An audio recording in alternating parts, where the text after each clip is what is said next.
The last Nova never closes, so come back anytime.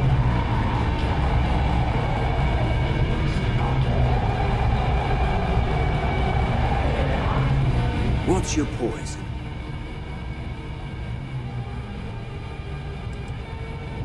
Now that's a trade secret, mate. And a homegrown one at that. But nothing to worry about. I've been serving it up going on 20 years now. Only things that kill my customers are bullets and stupidity.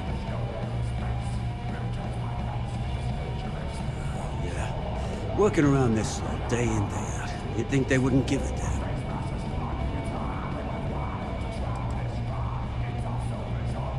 No tricks today, mate. How about a sad story instead? Oh, I guess I'm thinking of my dear old Maddie. The only woman I ever loved. Almost married her, I did.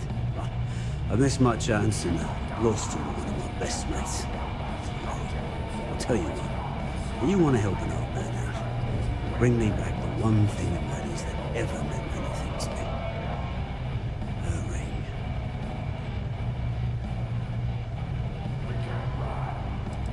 Maddie had my eye back in the day. Thing was, she had the eye of my best mate, too. A bloke by the name of Clay Dietrich. Clay and I had a luxury liner and snatched a ring I knew Maddie would love. Before I could say anything, Clay asked if he could have it and he used it to propose. Long story short, Clay married Maddie and they ran off to raise hell with Ecliptic. And then he got the poor girl killed. You're in luck. Clay showed up on my radar a bit ago. Probably why I'm in a bigger rut than usual. I'll send you the details. I don't care how you do it. Just get that ring back.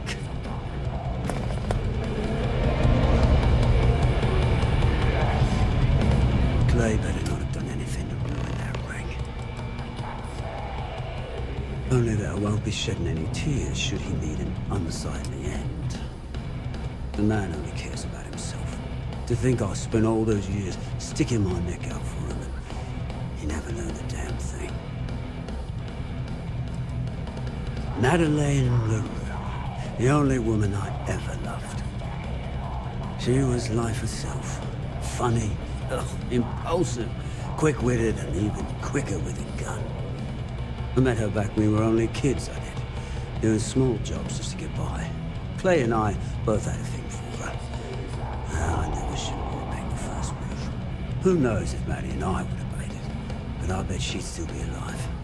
And running with the fleet. If Maddie wasn't with Clay, she would have stuck with the fleet. Probably would have been a captain by now. She was that good. Instead, Clay got him wrapped up with Ecliptic and sealed her fate the moment he started running his damn mouth again. Clay was my best friend. As long as the two of them seemed happy, I was ready to respect that and keep my feelings to myself. Of course, I always knew it would last, and that I'd have my chance sooner or later, which is why I planned on holding on to that ring to begin with. Yep, all three of us joined up together. Got recruited when we ran into some fleet who were after the same target. The moment we set foot inside the key, we knew we were on. Only Clay had to go and screw things up with that damn ego of his. You're damn right she did. But I'm the fool that let it happen.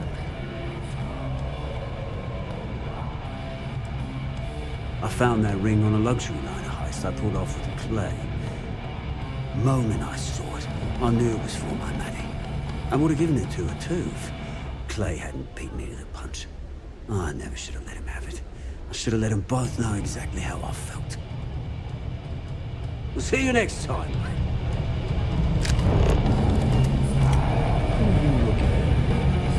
Shot a few bullseyes and wrenched. They... Perfect. That's what buying myself a drink.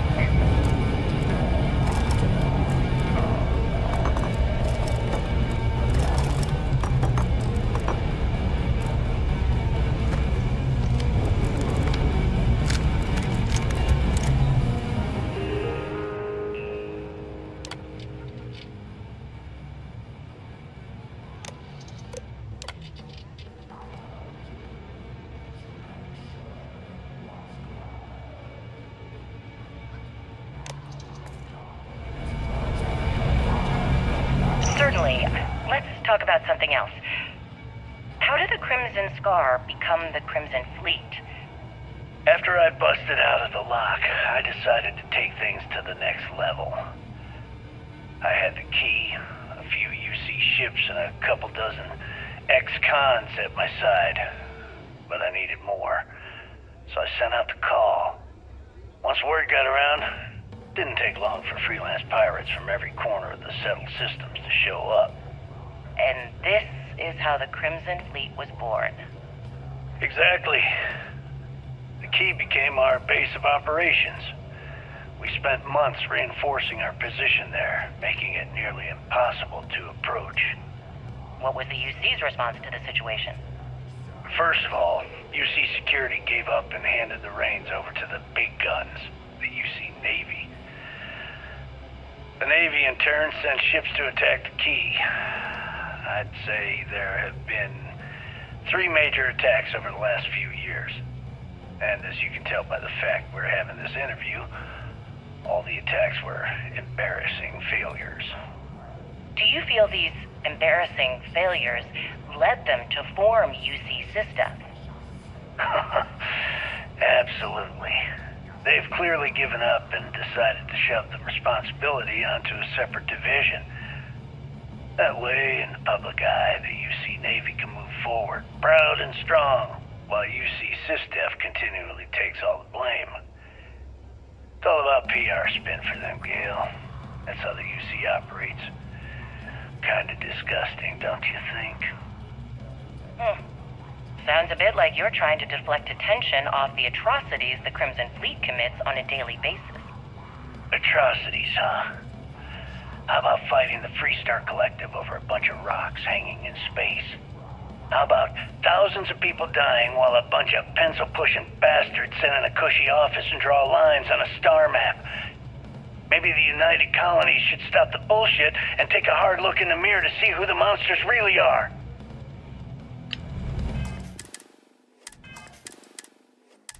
Need something? Don't challenge Bud to five-finger fillet. Guy's hands are like cinder blocks and cigarettes. You looking to start something? I'll finish. It is the clay. Well, let's have a look.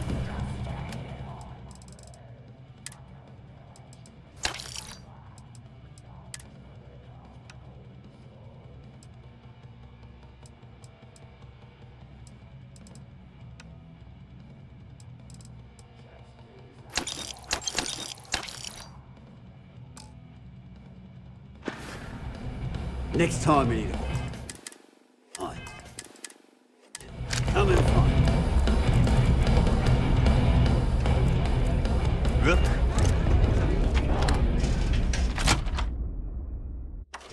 There are UC bureaucrats that must be furious that this station has become what it is today.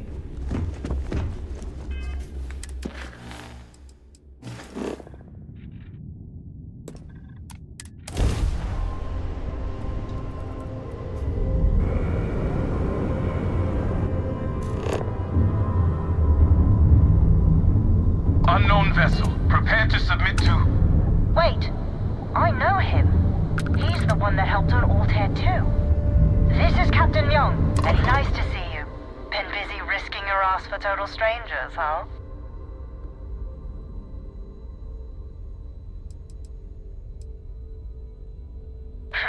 You are giving us a run for the money. Do I have to? Fine. Private Psy says hi. No more passing messages. Decorum, Marines. So, Command signed off on our unauthorized training mission. Sadly lost some men, but training accidents happen to the best of us. I stand by it. You'd make a hell of a Marine. But, damn proud to know you too. Command's shipping us off to parts unknown. But would you accept a final parting gift?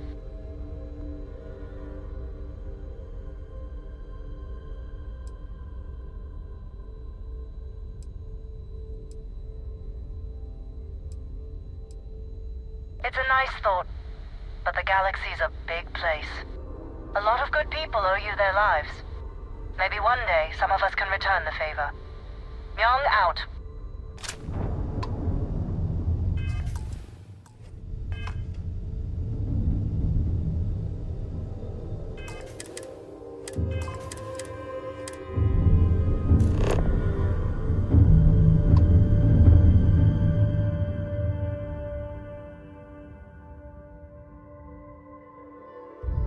Setting down, everything in the green.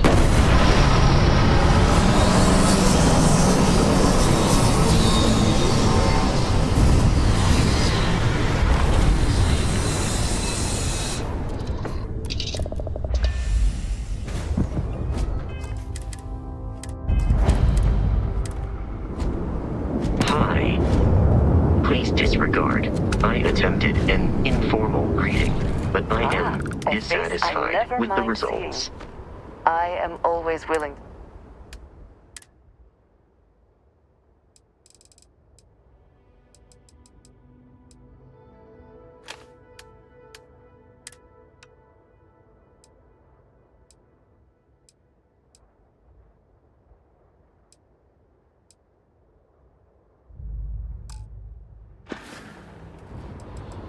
I appreciate our little discussions, you know.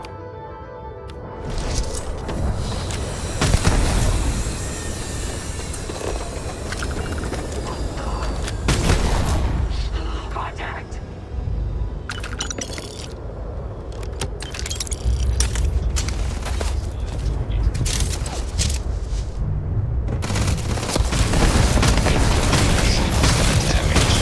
Unable. Repair not possible.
anything of value?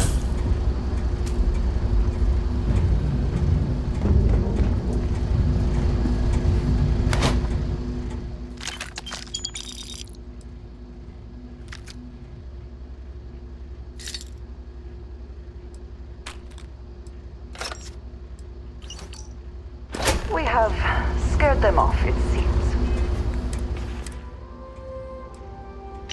time of year again. And here I am. Still carrying your ring. Still with Ecliptic. Still a goddamn coward. Why'd you have to stand up for me that night? I was the one that screwed up. I was the one being stupid, and you damn well knew it.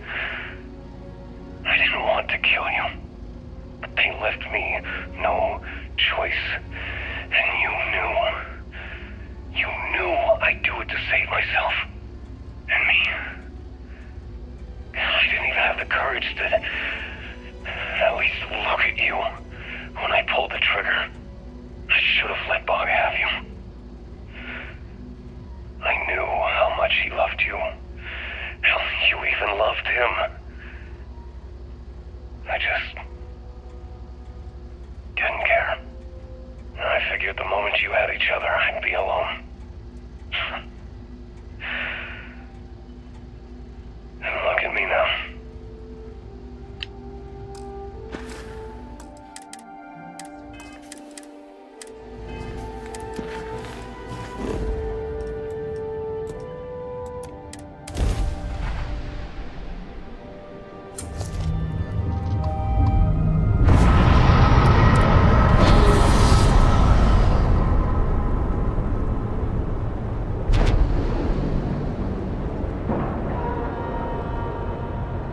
We have a clean dock, right on the money.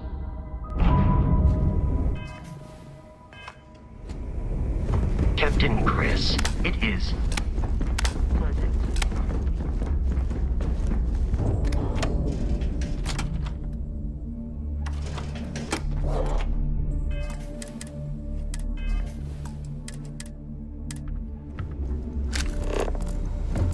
I always thought E-leeches were just pests.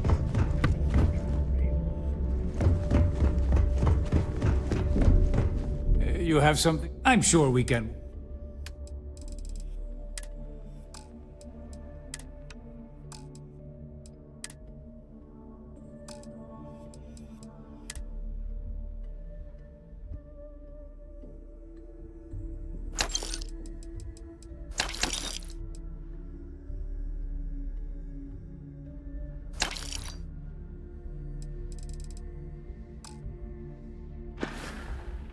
You find anything of value, bring it here first.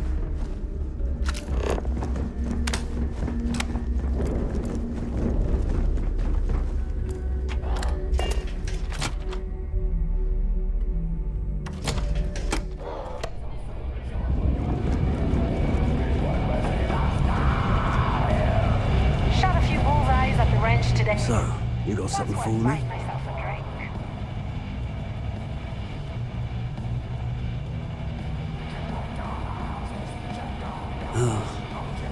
And I hope that bastard went straight to hell where he belongs. Now, here's your credit. I think it's time for a drink myself. Thanks to you, I'll be spending the rest of these days in peace. If you got any spare credits, you just need to unload some junk, head to the depot. Need to have Aludra take a look. The fleet protects our own, but you turn against us, and you're dead. Last Nova never closes, so come back anytime. Hey, Cap, you hiring? Got some baddies on my tail, and I need a place to lay low.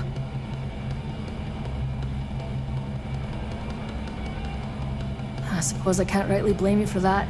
It's the Varun Zealots. They've been on my tail a while. And they're easy enough to avoid in places like this, but I'm history if they see my ship cruising around the space lanes again.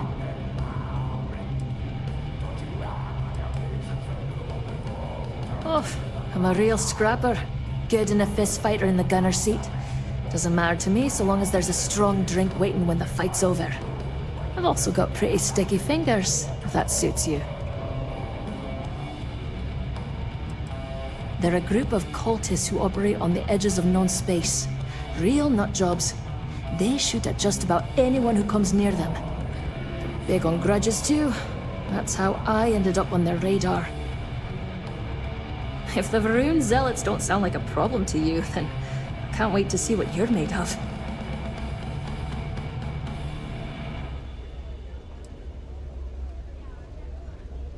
Wouldn't be much of a smuggler if I wasn't willing to cut a deal, would I?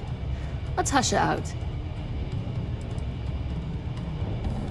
Don't think I'm desperate or anything, but you do have a point. You're a good negotiator, Cap. I'll cut you a deal. Sure, fine by me. I'm looking forward to the adventure.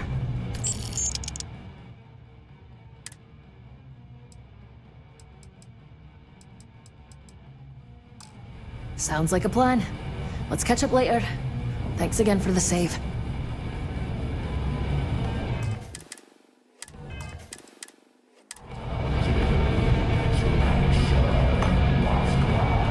Need something?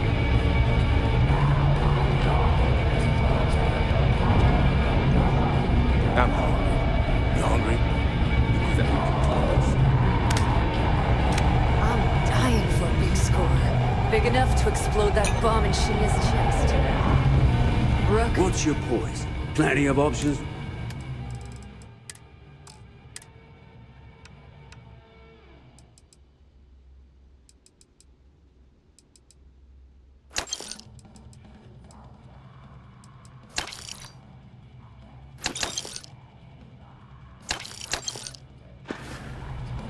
We'll see you next time.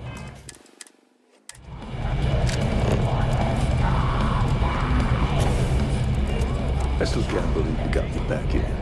I figured it would take every last credit I had. Music in the What is it Nova will now? get you in the mood for a job. After everything it took to get back in, I'd be a fool to leave now. And besides, there's history being made in this moment. Even if I had business elsewhere, it can wait. It's no different than any other business acquisition. We keep the name on the store, but the creds go to the fleet. Goodbye.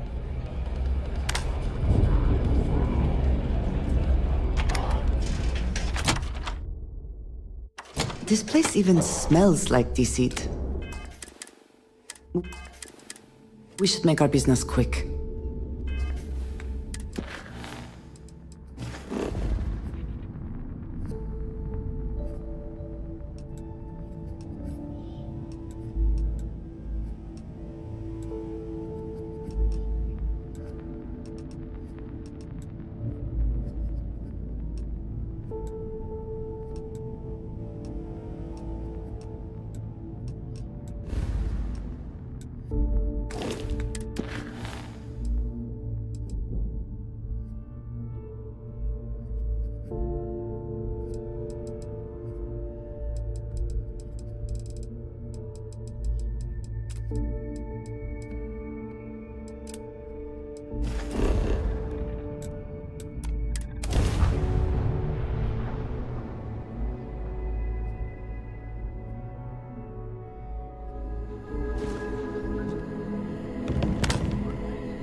Paradiso security is only here for your safety.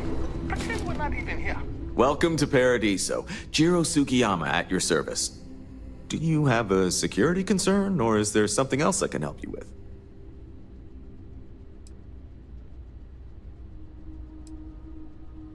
Something I can help you with? Ah, yes. Let's get right to it then. As you can imagine, we've got a predicament on our hands. Under normal circumstances, we would not enlist outside help in this manner. But this is a matter we can't afford to worry our guests about. As such, we need to handle this discreetly. Failure on your part to do so could have severe consequences. So, before we proceed, can you swear not to discuss this with anyone else unless explicitly directed to do so? Great. I appreciate it. Not too long ago, a strange and enormous ship appeared in Parima space. It is now locked in orbit around our planet. So far, it doesn't seem to be hostile, but any attempts to communicate with it have been in vain, so we're unsure of the ship's intentions. I see. Well, if you're speaking on their behalf, I'll refer you right along to the chairman of the Paradiso Group's board, Oliver Campbell. All formal decisions will go through him, not me. I'll let him know you're on your way.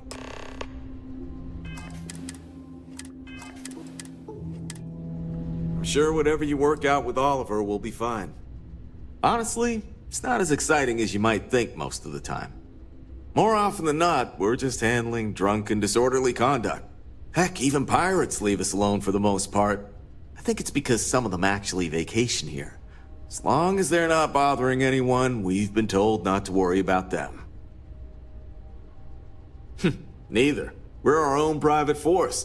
The Paradiso Group pays top dollar for top-notch security. And I dare say we're some of the best in the business. We have to be out here on the fringes of the settled systems. Stay safe.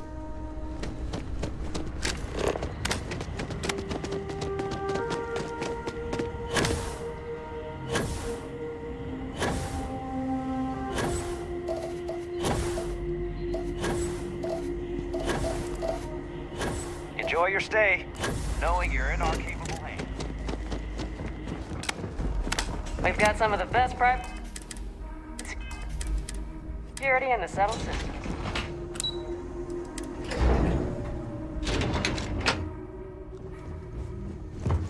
Between you and me, I'm kinda glad most of the execs never show up to work. Excuse me, you can't just waltz in there. Do you have an appointment?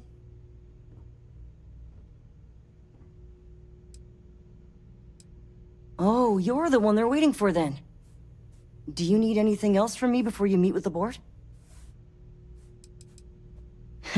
What I could tell you would get me in a lot of trouble. Most of them are typical C-level execs. I doubt you even need to use your imagination for that. The ones that show up to work day to day, at least. I swear, I've never even met some of them, because they chill at their own private secluded beach homes all the time. Anyway, be smart around Oliver. He's got a way of getting what he wants without you realizing it. And that's all I'll say. People were a little freaked out around here, understandably. It looks so different and it's so massive. We honestly thought we were under attack by an unknown entity. But then, nothing happened. It just stayed there. No one could communicate with it. And we've been very careful not to alert the resort guests. The board believed it would be bad for business. I can't speak for anyone else, but I've got a pretty high-pressure job working as the executive assistant to the Paradiso board. You can imagine, dealing with a team of execs, trying to manage all of their schedules and their other whims. But it pays well, and they give me a nice executive suite at the hotel to live in, so it's not all bad. Free access to all the resort's amenities after work helps too.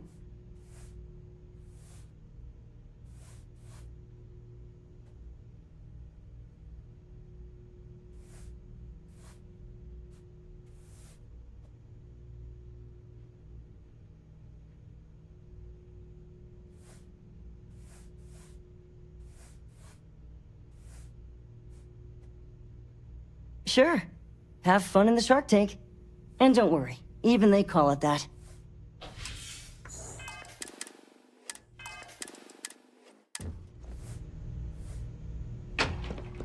I just feel that we should be focusing on the natural beauty of this planet, not our amenities. There are millions of planets out there. People can go to any one of them. The resort facilities are precisely what we bring to the table. Heck, it's the only thing we've really got to offer.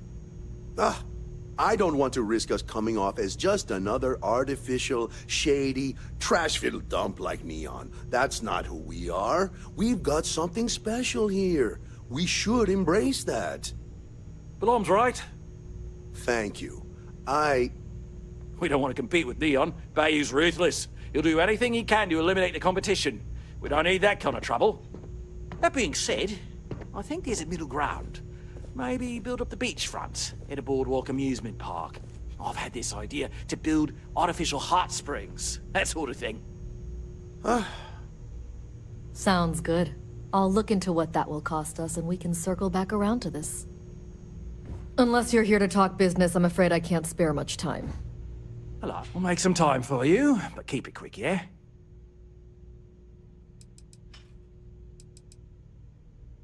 I am. And you must be the diplomat Giro told me about. Welcome, welcome. Normally I'd offer you an all-inclusive stay at our resort before we spoke. But given the circumstances, I'm gonna cut to the chase. We've got our friends, the aliens, up there, causing all sorts of problems for our resort. You like that? The marketing team came up with it. The thought is, if we can't get rid of them, it might actually attract more tourism. Come see the aliens! Ah, so it's a colony ship of sorts. Wonderful. That complicates things a bit. As much as I appreciate you showing some initiative, we'll need to discuss this with the present board members and come up with a plan to our liking. Now, tell me, what are we going to do about it? Give me some proposals, people. I need something to work with here. We could offer to resettle them here. There's more than enough space. They could stay here, temporarily, but it'll cost them. Quite a bit, too. They'd need to work off all their debts before being allowed to leave. Maybe not. What if we help them get out of here? Outfit their ship with a grav drive so they can find a new home. We could even lend our engineers to help and give their captain an updated star map. What do you think? Sounds costly. We can't absorb that cost, and it's unlikely they even have compatible currency, let alone enough for the transaction. Someone else would have to foot the bill. Oh, I swear this would be a lot easier if they ceased to exist entirely. Anyway, Seema's got the right idea. Either works for me. Just tell me what you want to do.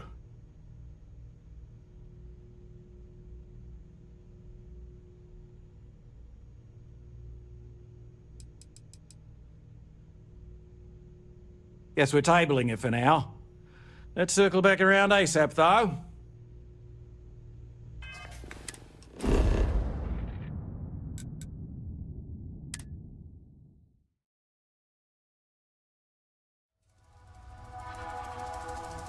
Now that we are here, what will be our next course of action?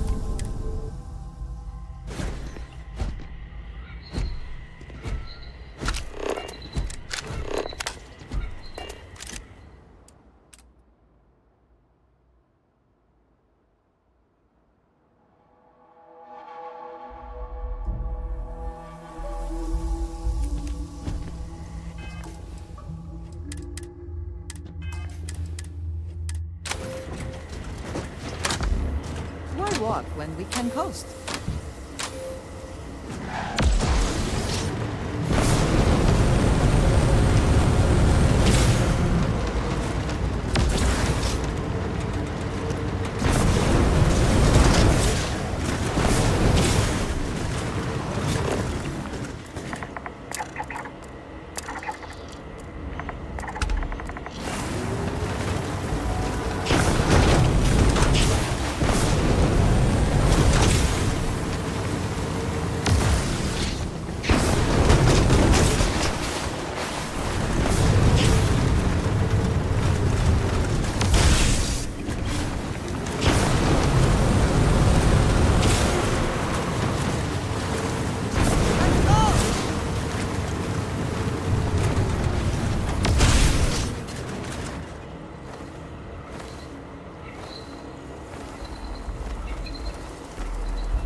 Every day's nice around here.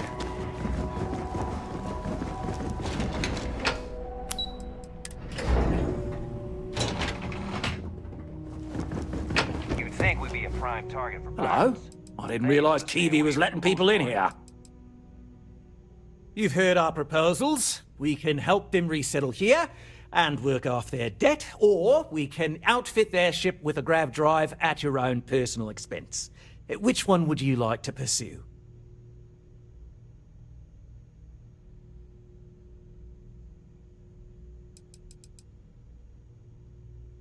We own this planet, they don't. Here at Paradiso, we don't like leaving things to chance. Who knows what these people will do with their land? Imagine the landscaping disasters they may come up with, and how that might mar the satellite imagery of the planet in our brochures. No, much better to assimilate them into our culture if they come here to live, rather than leave it to chance.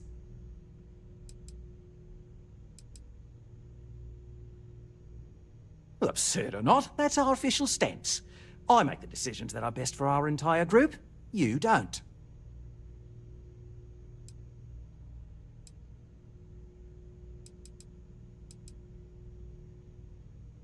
I'm not suggesting anything, other than it would make our lives so much easier if that ship ceased existing. Make of that what you will. It's not our responsibility to bear the brunt of that cost. We're being more than generous by offering the use of our engineering team to help install it. A custom grav drive can't come cheap, and I assume they have neither the monetary means nor the connections to get a hold of that kind of technology. That leaves the only other party in this negotiation. You. We operate outside of the Free Stars only, you see, partially because we don't want anyone else meddling in our affairs.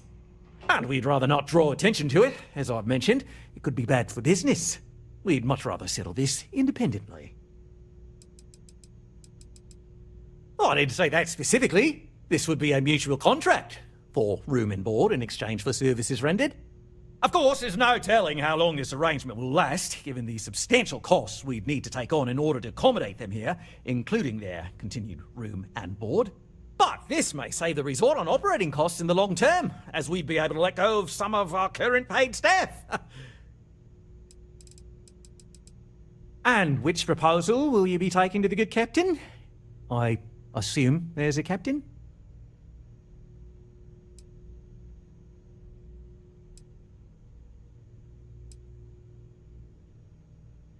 They'd be hard-pressed to defend their claim in any courts. Our charter goes back years. It was registered with both the UC and Free Star Collective, per the Centaurus Proclamation. We may be outside the settled systems, but that charter's official as can be. I'm sorry, but you're going to need to be the one to break the news to them that they need to make a compromise or leave. Right. Assuming they agree to the terms, I've got a list of resources you'll need to gather and bring back so we can support the new arrivals. We'll need to improve our lodging and infrastructure, plus account for future projects to support an increased population. Don't care how you procure them, just make sure to bring them here with you before we can consider this a done deal. This is not the best life they could lead, surely. But I suppose it is better than dying on a failing ship or running out of resources. Right. On behalf of the Paradiso Group, we appreciate your help.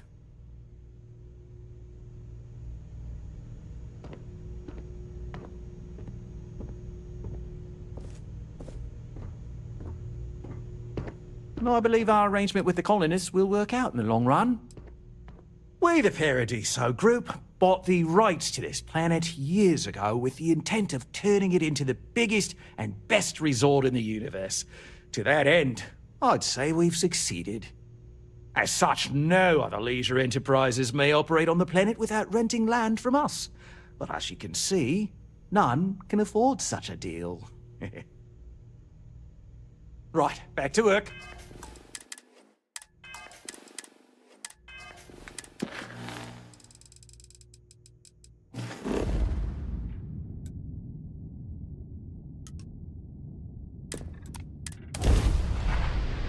Awaiting your orders, Captain.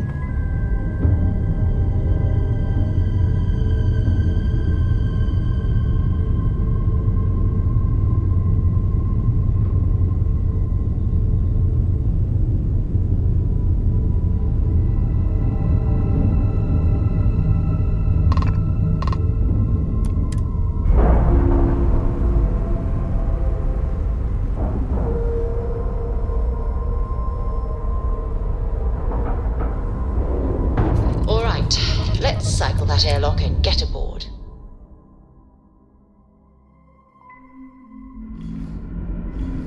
Captain Chris, greetings.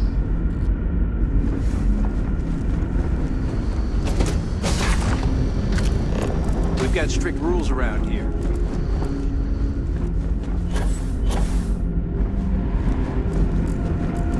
The Constant is a peaceful ship. Don't choose. Now that we know what's out there.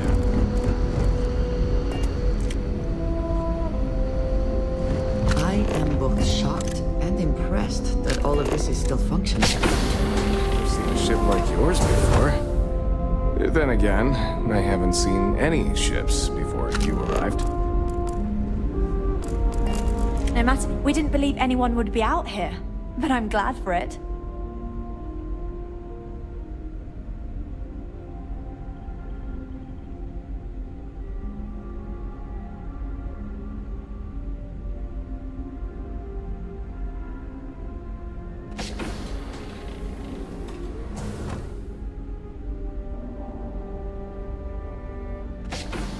What's the good word?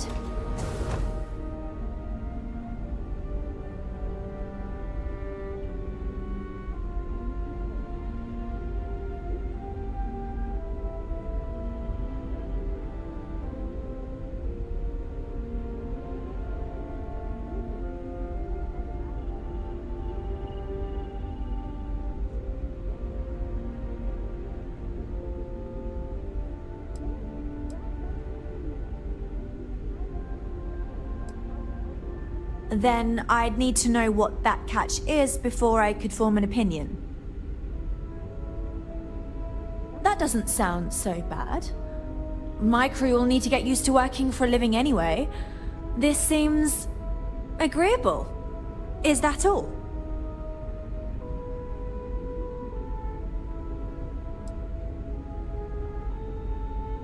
I'm not sure what we can spare.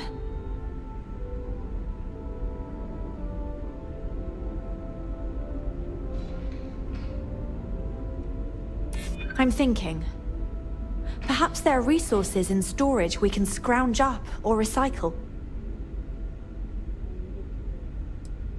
And I'm telling you that I'm not sure we can spare anything at this point.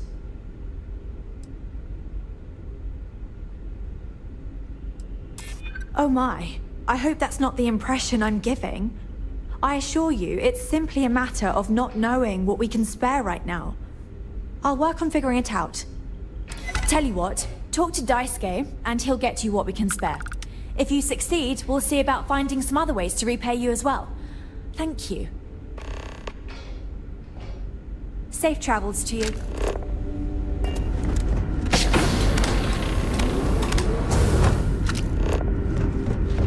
Quite a heritage to have brought this ship so far over such a long time.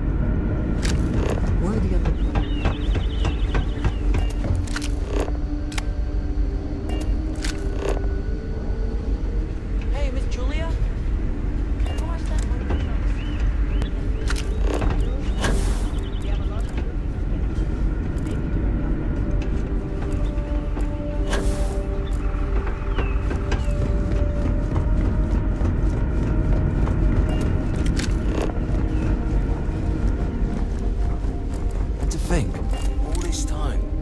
There.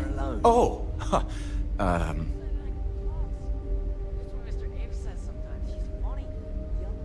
That's, surprisingly accurate. But then again, I suppose it's kind of easy to guess, given the circumstances. Right? We've been cooped up together in this ship all our lives. So outside of births, there's literally no way for new people to arrive, you know? Anyway, sorry for freezing up before. I just didn't expect our visitor from the outside to stop by and chat with me. I figured, if anything, you'd be with the captain. I'm Daisuke, the ship's provisions manager. I'm not sure what I can offer you, but if I can help, I will. And if not, I'm happy just to talk. Oh yeah, she sent me a message. I have everything for you right here. It's all we can spare, so I sure hope you come through for us. Need anything else?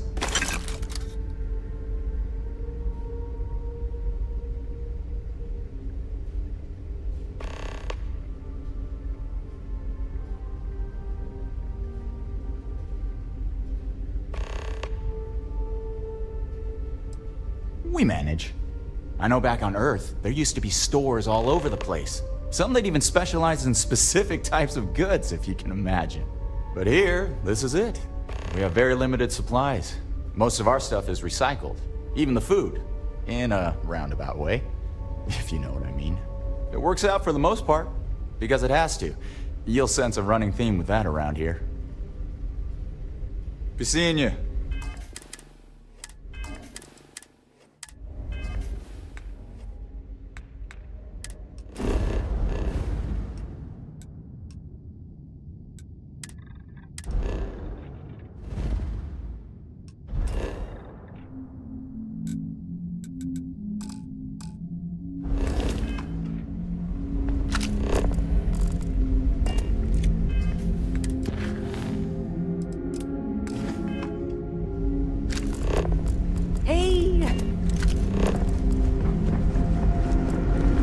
Just stay out of trouble.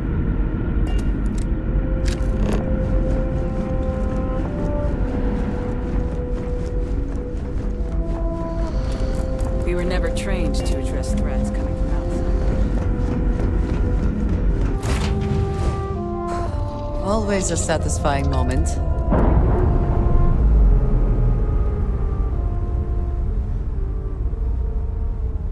Undocking complete, Captain.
In art is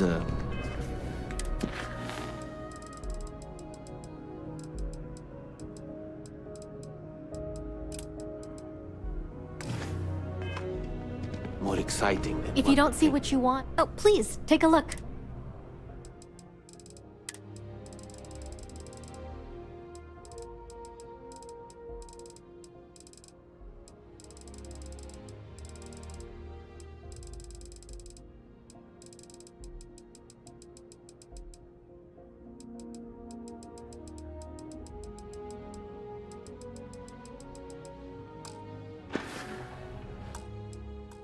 Thanks for shopping.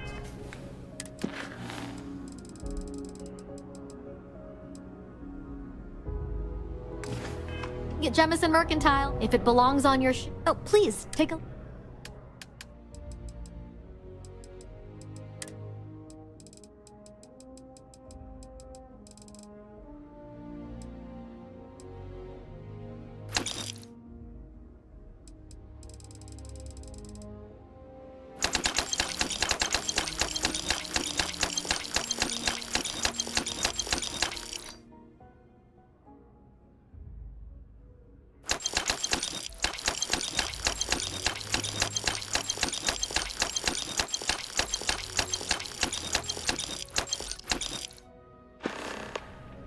Thanks for coming in.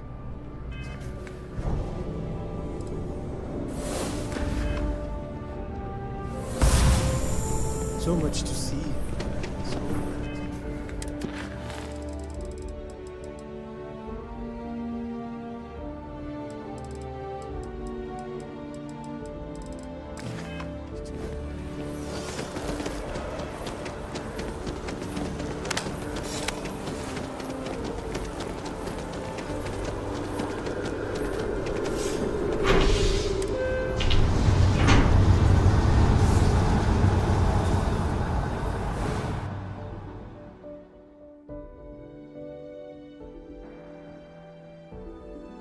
A credit for your thoughts, as they say.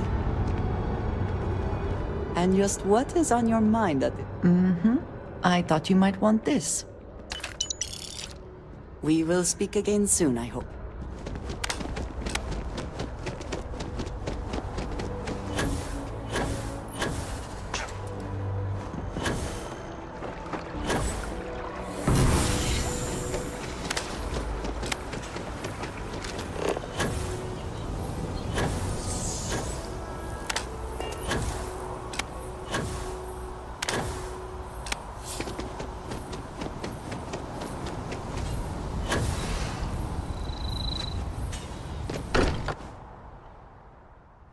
I am glad to be back. It will be good to have a moment to relax. Hello, Captain.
Need me for something, boss?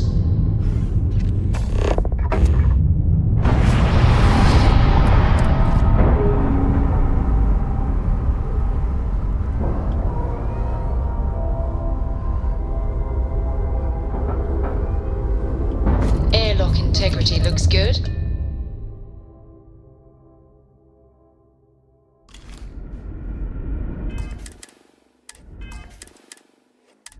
Good day, Captain. We got strict rules around here.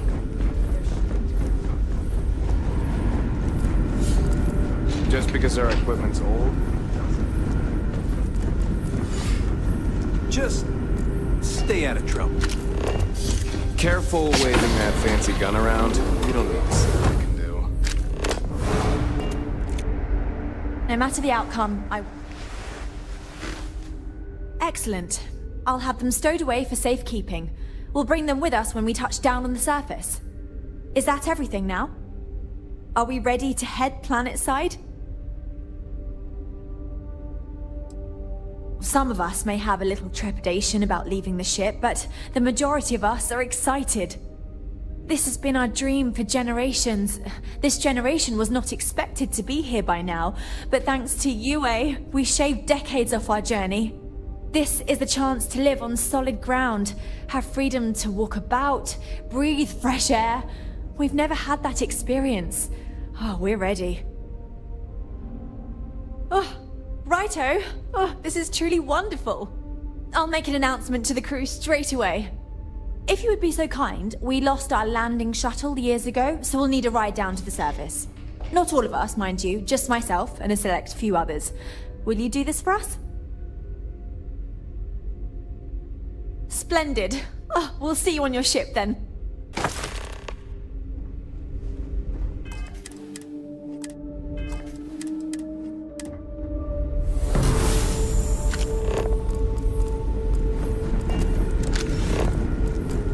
I hope there is still a significant security road for me in our new life.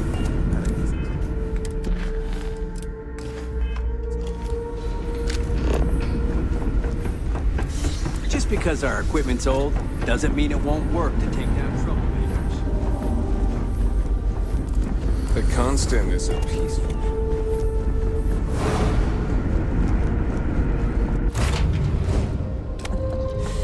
Any?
Incredible.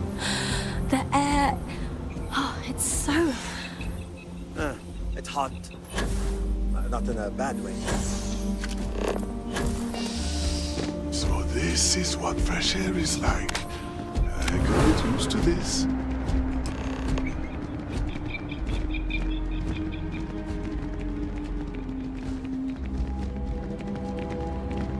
I'm not sure what to make of our new neighbors yet. How exciting it is to be the captain who finally brought us to our new home.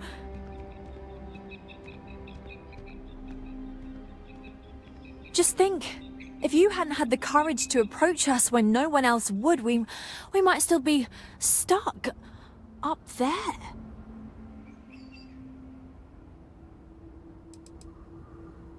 I'm not sure yet. For now, it will stay in orbit, but it's possible we may need to dismantle or destroy it.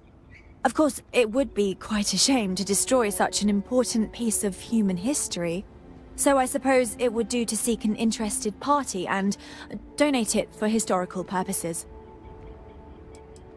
First, we need to meet with the settlement's leadership and confirm the details of our arrangement. Once we take care of that business, we'll begin the process of shuttling the rest of our people down and resettling them. I'm confident that with a few adjustments, we'll be able to assimilate into society, and once we pay off our debts, we'll travel wherever we want. Once again, thank you for your kindness and generosity. Your name will go down in our history books. You will always be welcome as a friend to our people.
Abilities are such a gift.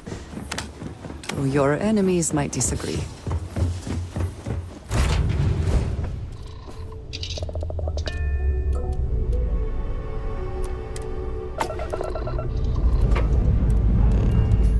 Lifting off now.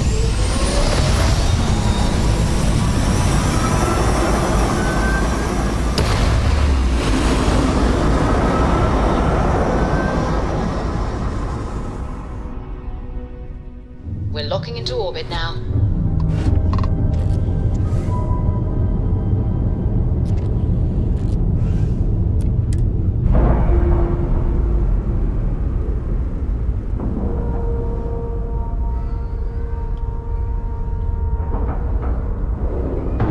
Like a glove.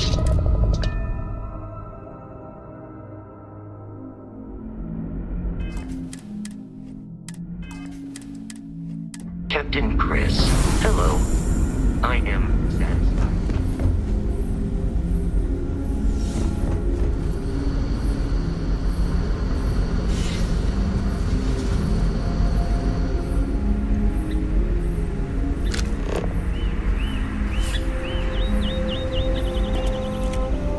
Such a long time to survive on only the foods that can be grown here. Being a picky eater was not an option.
Maybe you could help out, Abe. He's been talking about needing someone with a ship.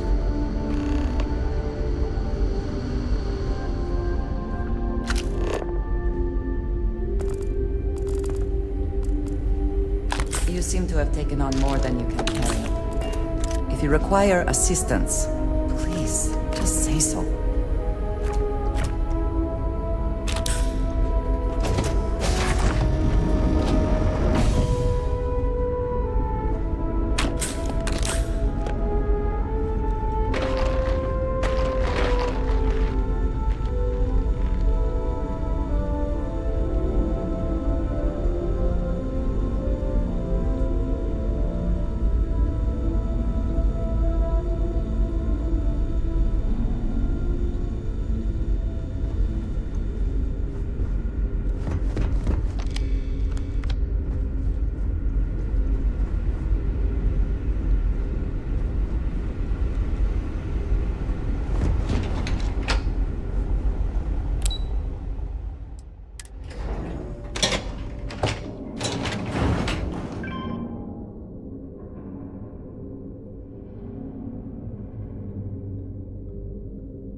I do not envy the lives that have been led in these confined quarters.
alongside you is never dull.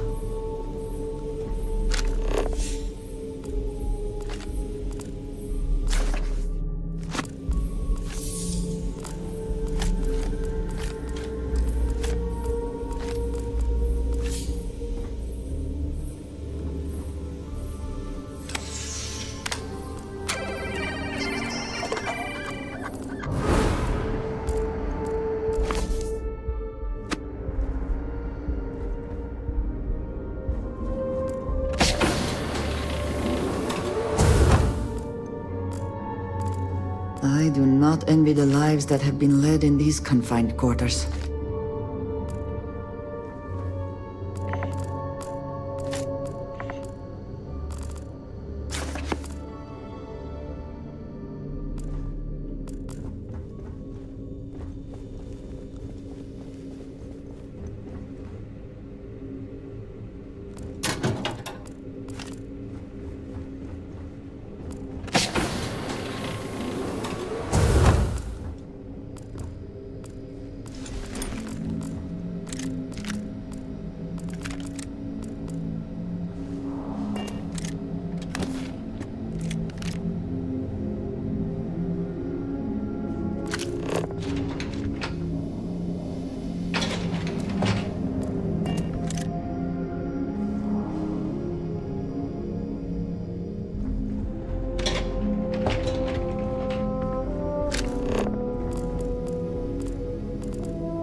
I think you may be trying to take a little too much on. Literally.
I'm glad to see you. If there's anything you need...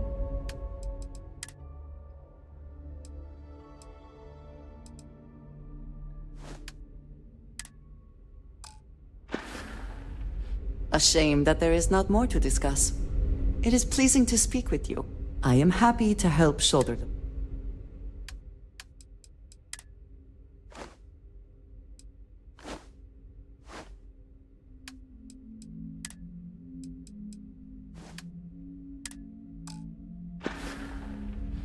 May the serpent guard you.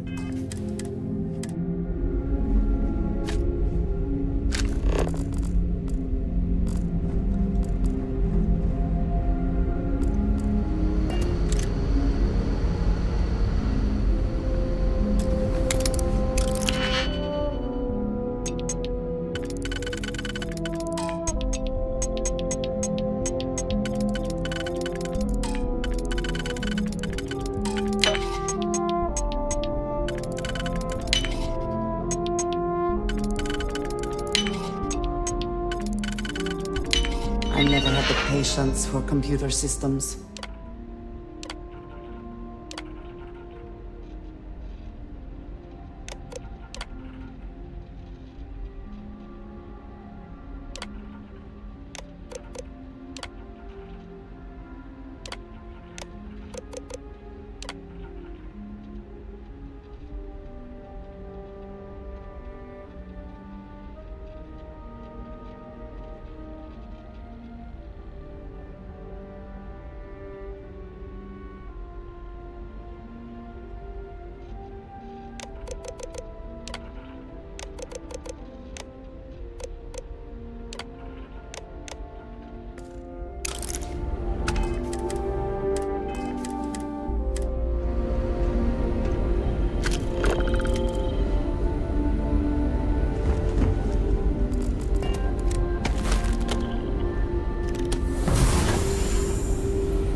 I also wish to be prepared for any situation, but there are practical limits, no?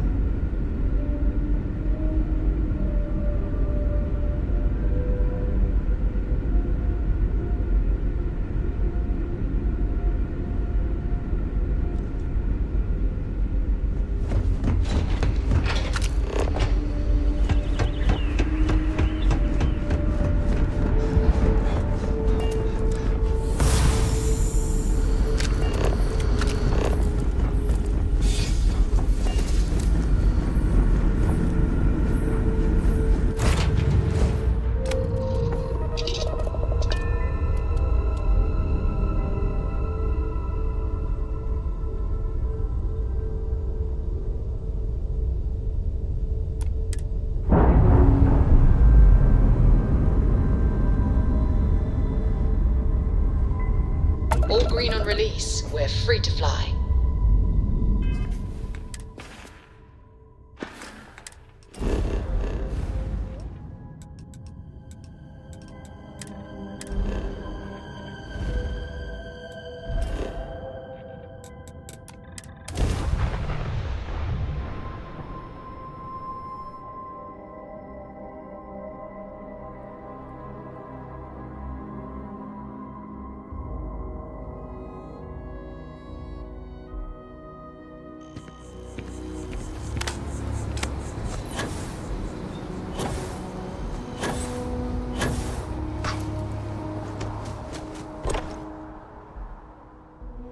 I may not quite enjoy New Atlantis, but this is much better.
I wonder if I'll miss New Atlantis.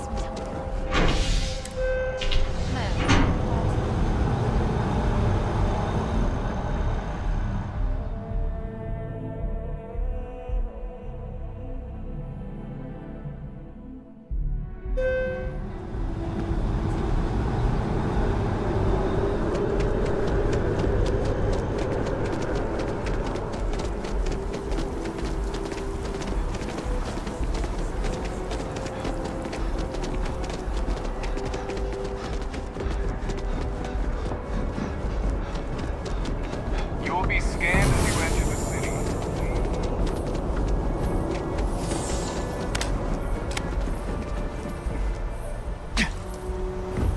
So...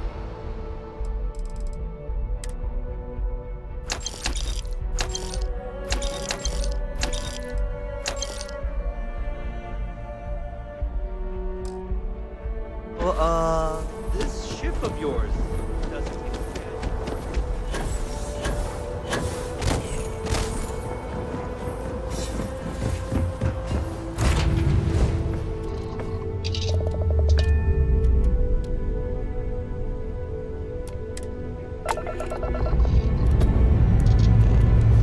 Liftoff looks good. All systems.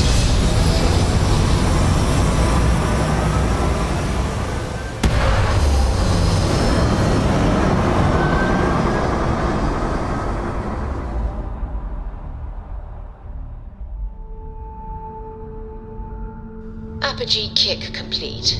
Orbit steady.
I find the interior of this ship comforting. Time to leave this place behind. Hey there.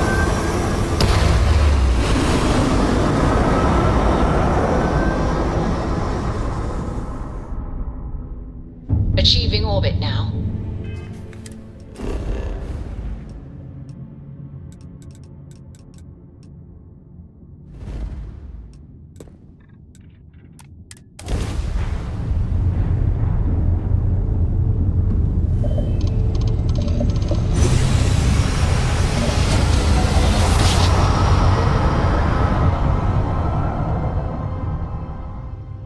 Jump complete. Normal propulsion restored.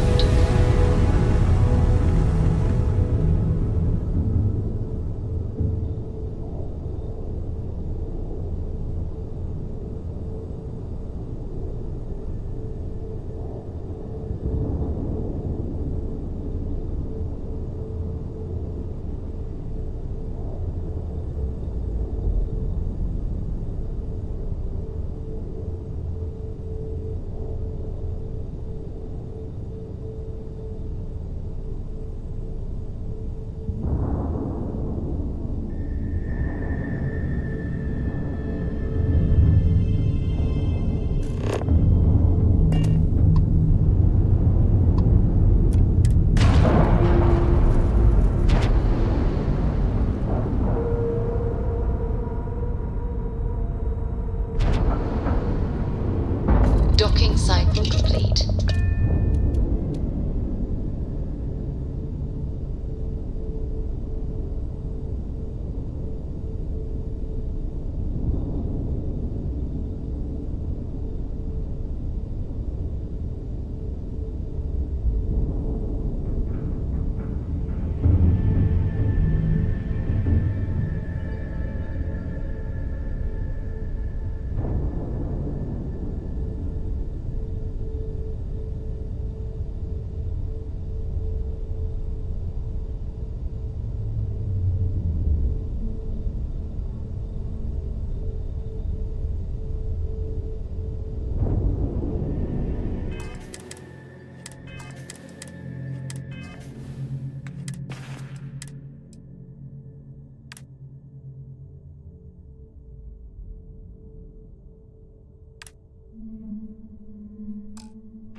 Forgive me if I keep a knife at the ready while we are here.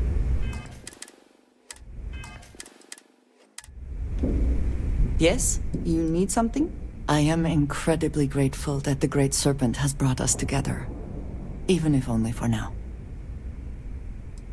Then I shall be sure to say it more often. Take care of yourself. Hello, Captain.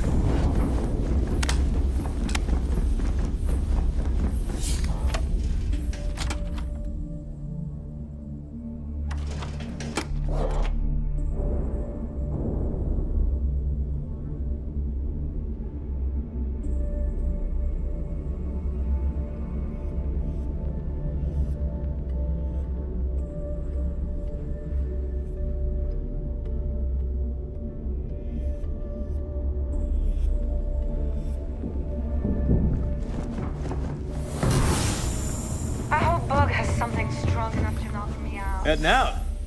Tactical gears.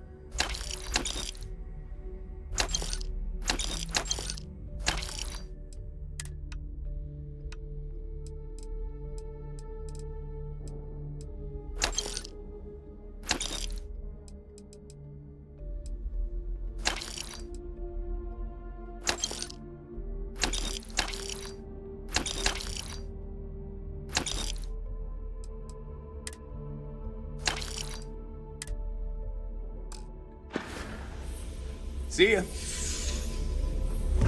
Need something? These materials don't sell themselves. You don't make it at plenty of...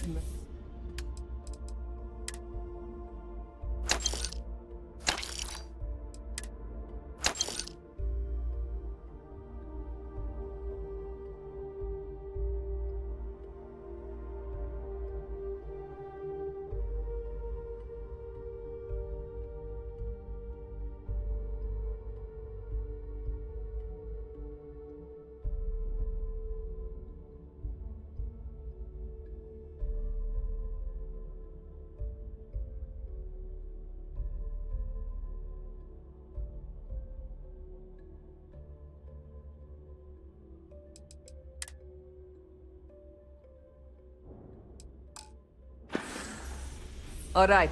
See you around. Looking to make a deal? Business it is.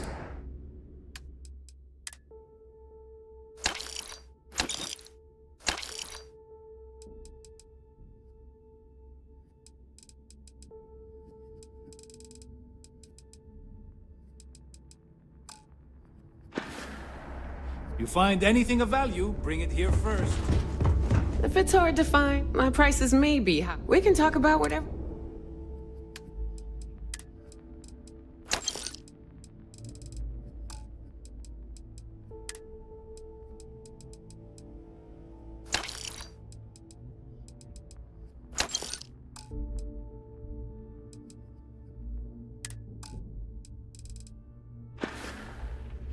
Don't miss me too much.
I've been thinking about getting back out there. Hunting again. Oh. You know that I value your work as an agent. You've helped us recruit some quality candidates. Are you certain about this? I believe so. I want to take advantage of the time I've got while I still have some fight left in me. I would still continue my duties as an agent, of course.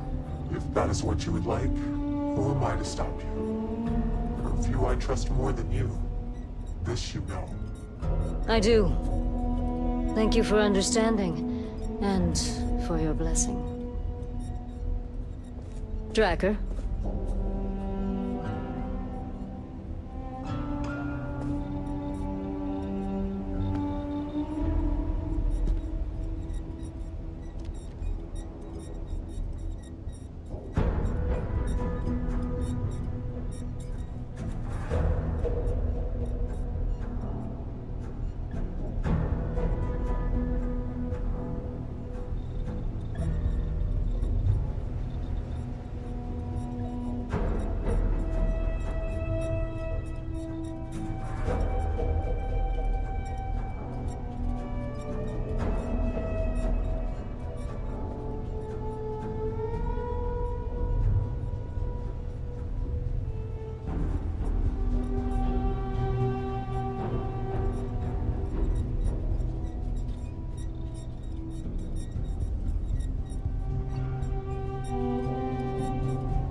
I've been thinking about getting back out there.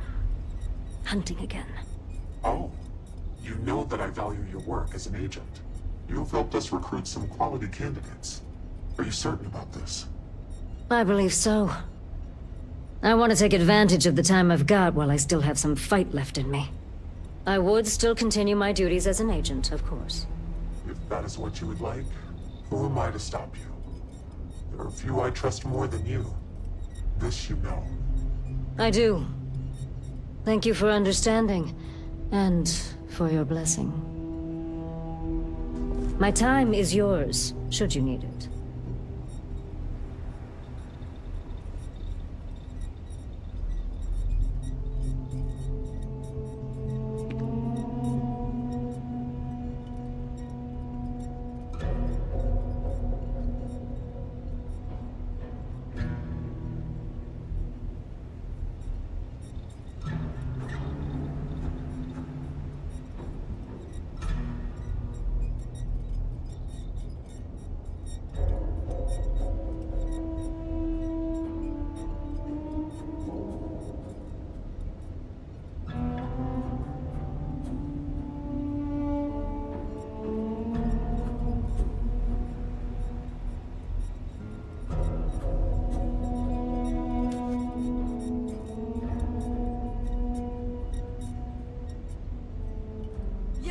You trapped blood all over my damn floor again earlier.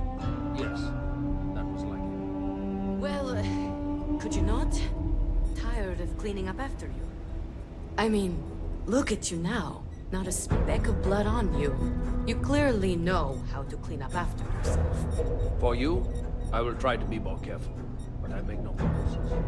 Fine. Well, maybe I don't make any promises to give you a clean glass to drink out of. How's that for you?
Anything, Bloodhound?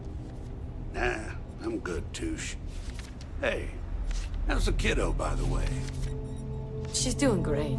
She just lost another baby tooth. It's really starting. They're all nod to the stars. May luck follow you. How about that? I remember when she was old. If it's advice, I've danced this dance with Reaper's grace be with you. Must be proud. She's the light of my life. You know, she's why I'm not out there anymore. Can't put her at risk, you know. I'll...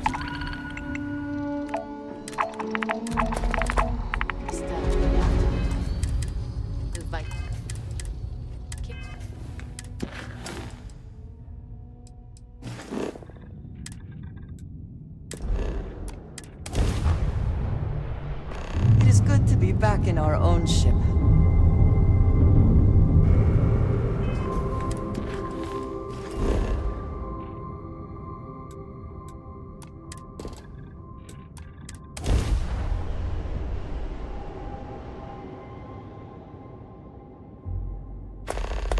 Landing struts primed. Retros fired.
Nobody can stop the Crimson Fleet.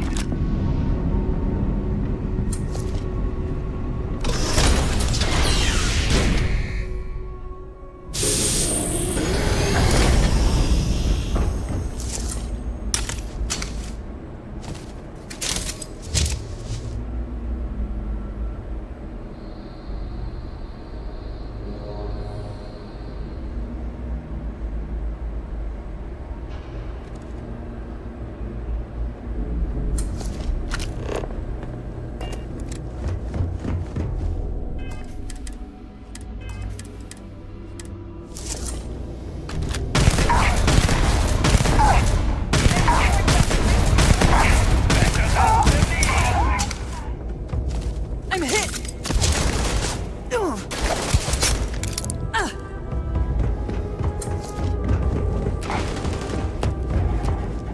Never stood a chance. Not the best you can do. Here! Over here!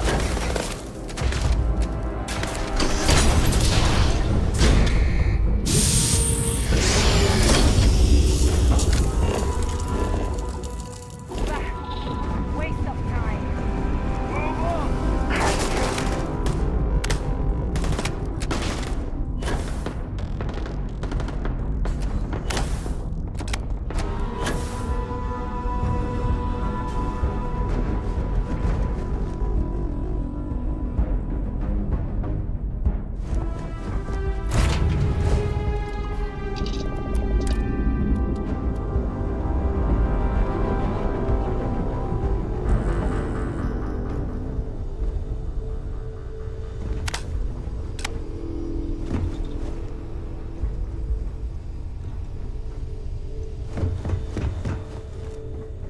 Need a hand?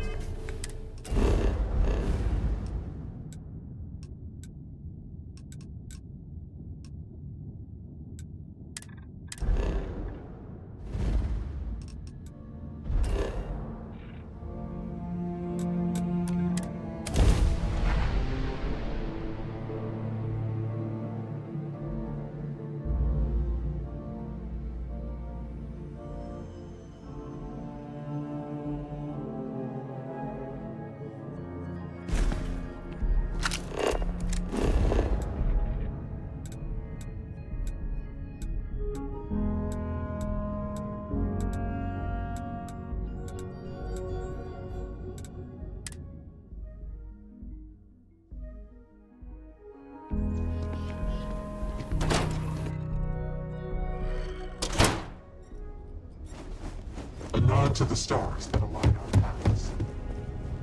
I've danced this dance with death for long. If you know it like I do. You're really making a name for yourself, I see.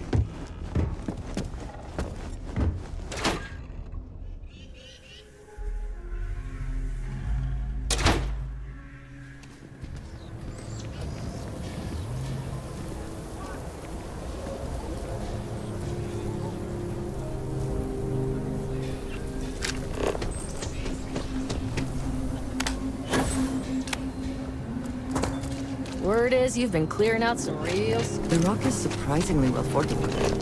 The early settlers here were quite practical.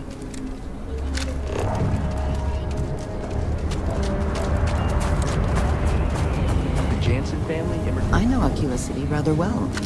Perhaps better than I would like. Uncle Jansen would appreciate it. It's tough living here. You can do it on your own terms.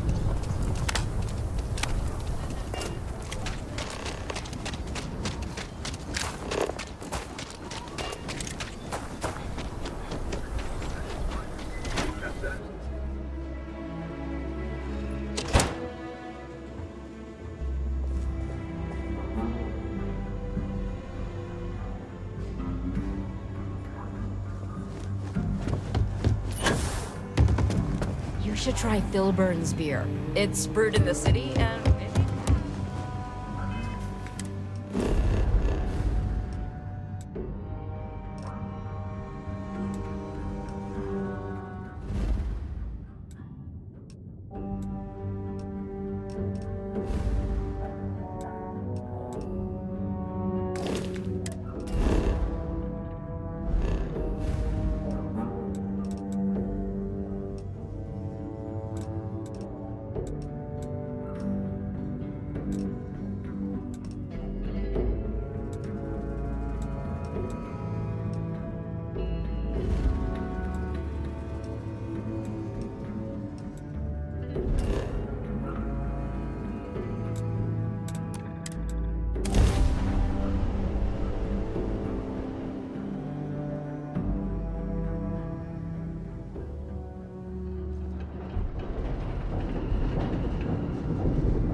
Sidonia. The UC clings to its old ways. I suspect the soul system would be abandoned otherwise.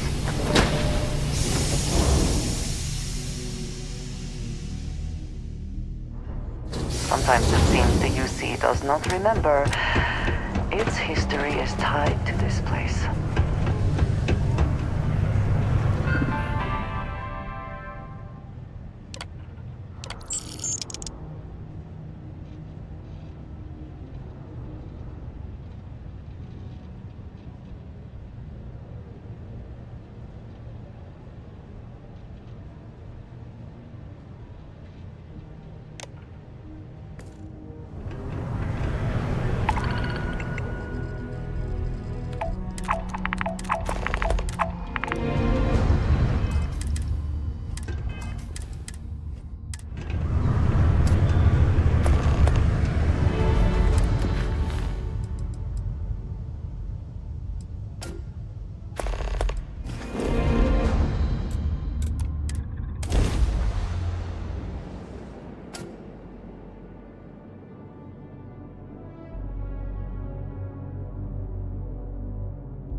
Ashtar are sometimes spotted by the farms.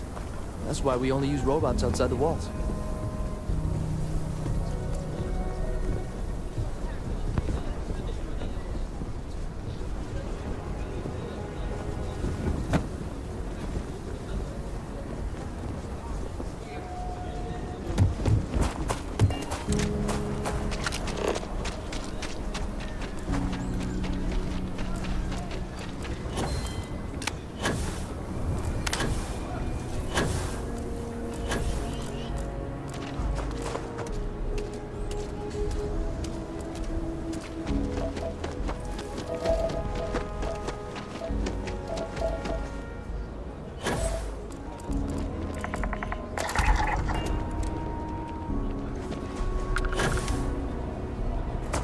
Dad keeps The saying worst he's thing sorry is, all the time. I just need a real chance.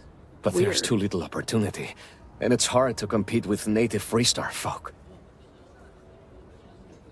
Got tired of living under the boot.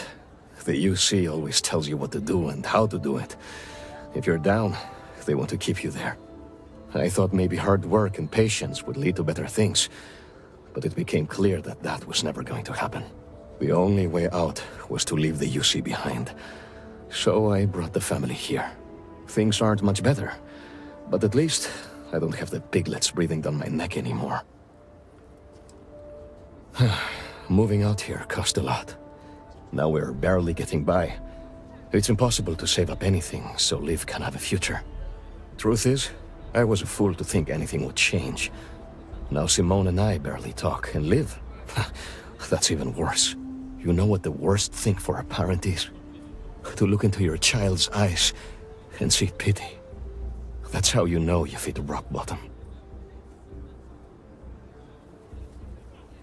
We've been given as much charity as I can stomach. Without the Low House, I mean, there's something, but it's a hell of a thing to ask.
Remember?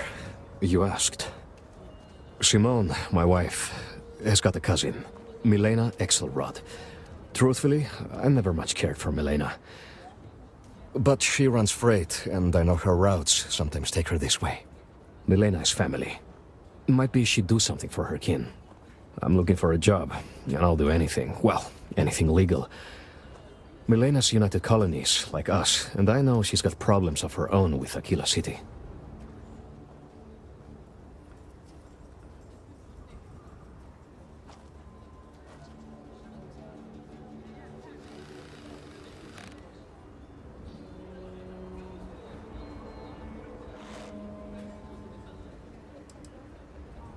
She clams up the times I've asked. Not even Simone knows.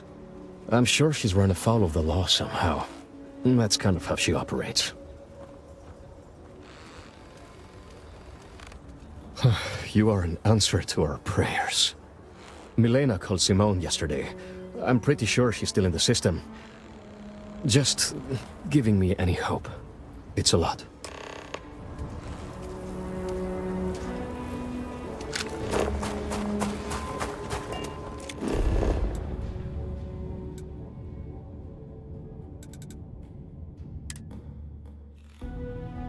Will we be taking off immediately, or are there other matters that require your attention? Lifting off now.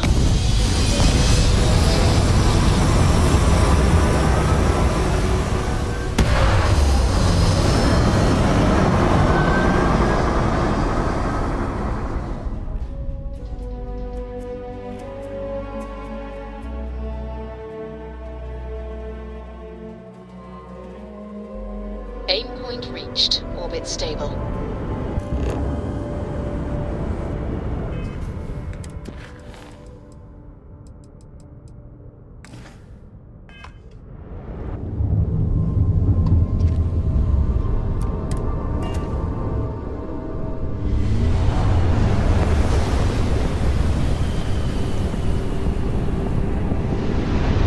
Artifacts are yours.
Pirates all over the damn board.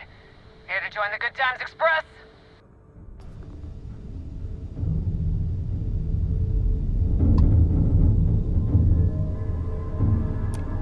Hello, stranger! We got pirates all over the damn board. Here to join the Good Times Express?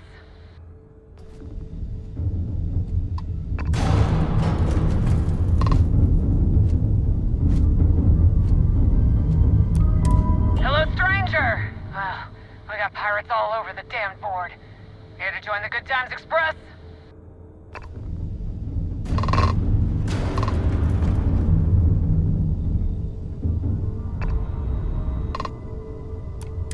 Hello, stranger! We got pirates all over the damn board. Here to join the Good Times Express?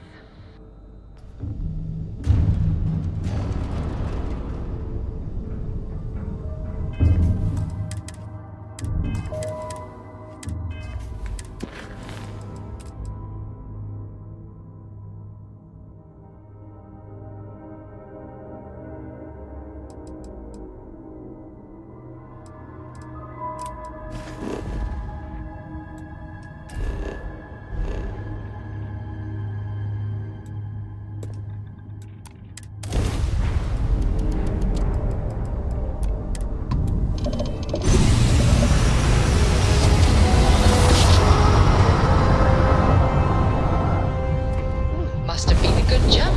We're still in one piece. Welcome back, Agent. You're clear to dock at docking port 1.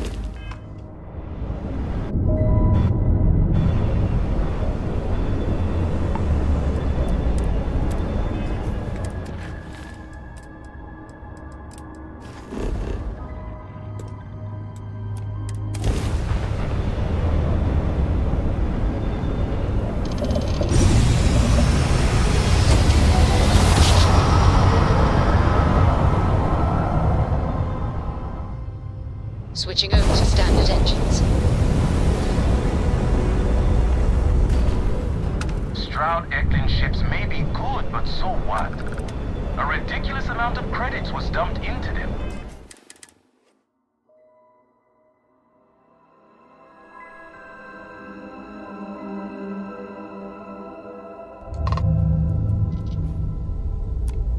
Hello, stranger!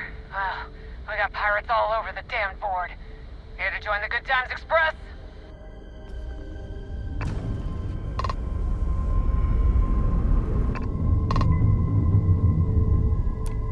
Plenty of marks to go around.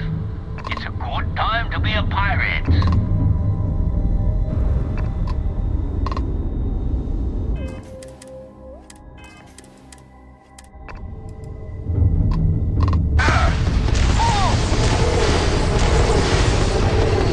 They've lost grav jump capability. Enemy's shield system is offline.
And you didn't even scratch the paint.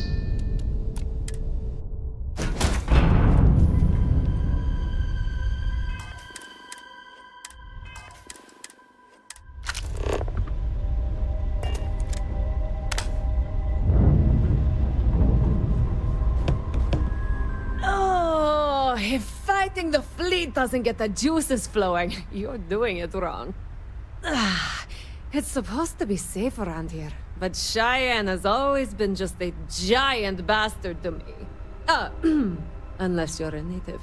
In which case, oh my god, I love what you've done with the place. I swear, every time I come through here, something goes to shit. But it always calls me back. Take now, I'm just supposed to be doing some deliveries, and whammo! Pirates! Cheyenne's going to get me one of these days. No, not one bit. I enjoy surviving fighting pirates. Big difference. Ha! I knew it! I knew it! Simone should have told me. Her and Marco are so damned proud. I'd love to help them out. Might be I've got a checkered history with the fine city of Aquila. If you clear up any lingering hard feelings, then I could resume doing business there. I'd set up Stick-Up-His-Ass Marco as my official importer. Then wins all around. I used to do cargo hauls for the mayor, and he got really upset that I might have been carrying more than I ought to. We had some words, maybe one fat lip, not mine, and now I'm persona non grata. Well, two paths I see. The trade authorities got a fixer named Tom Starrett. He might be able to facilitate things. Or Mayor Cartwright. God, that windbag. Well, if he'd take a sorry, that would work. Fat chance. Either way, I expect credits will be on the line. On the back end, I could afford to give you a taste of the action.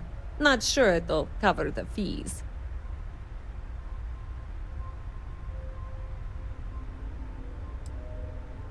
You're brave. I mean, obviously, with all the pew-pew out there. Marco doesn't deserve you. But Simone, she's one of the good ones. You square things away. Just let Marco know.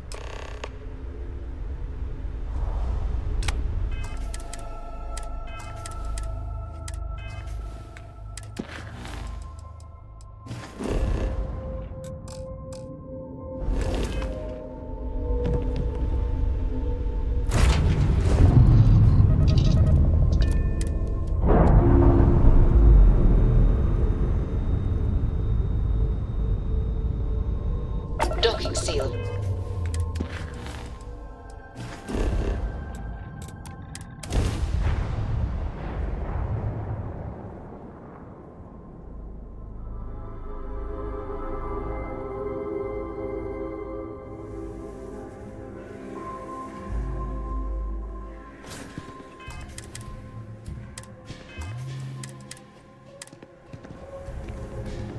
Sorry.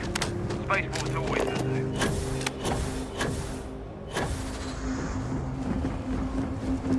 How can I be of service, Captain?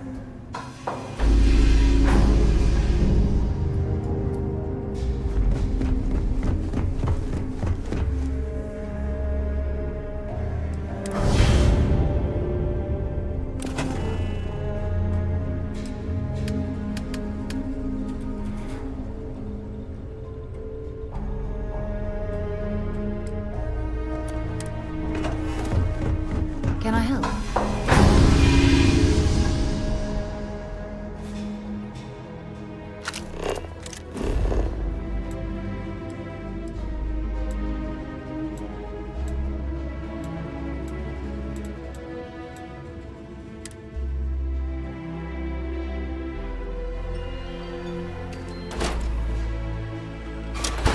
Aquila's one of the oldest cities in the settled systems.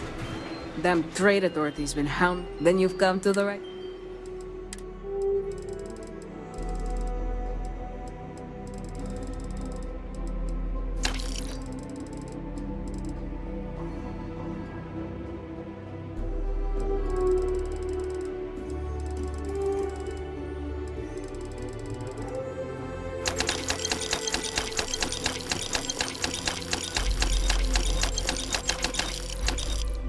There's not enough to do around here.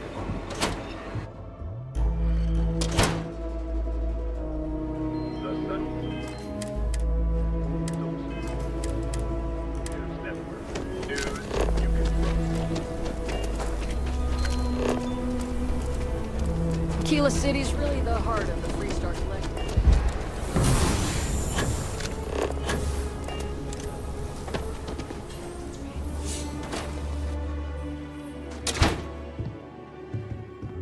What brings you to the Trade Authority? Do you have business with the... I'm sure something will catch her.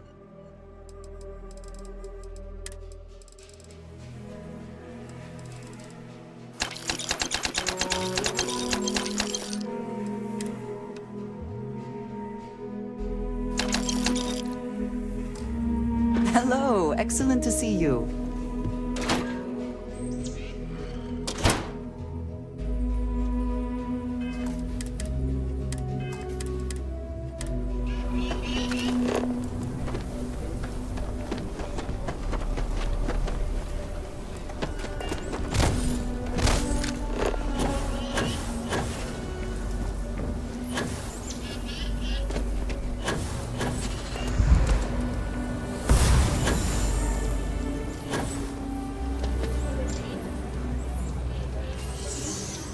Hello there. So good to see you.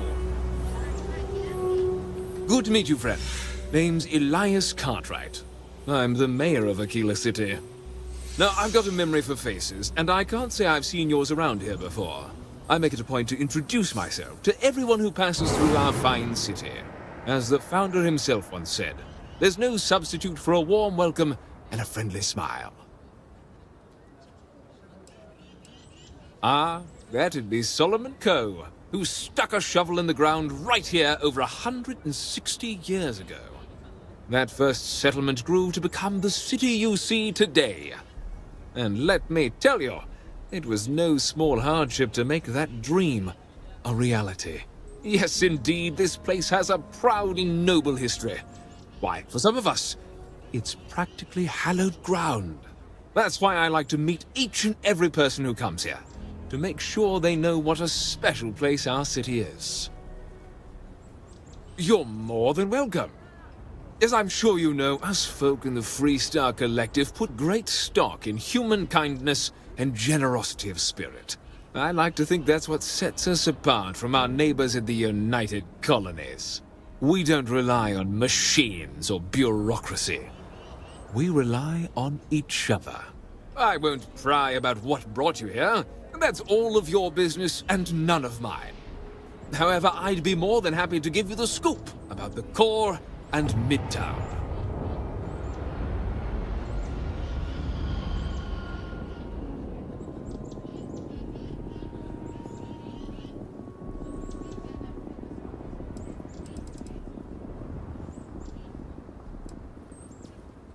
What? Don't tell me you've been sold on the United Colonies propaganda. Over there, you live under the boot. But on Aquila City and the rest of the Collective, you make your own destiny. Just look at yourself and what you've accomplished.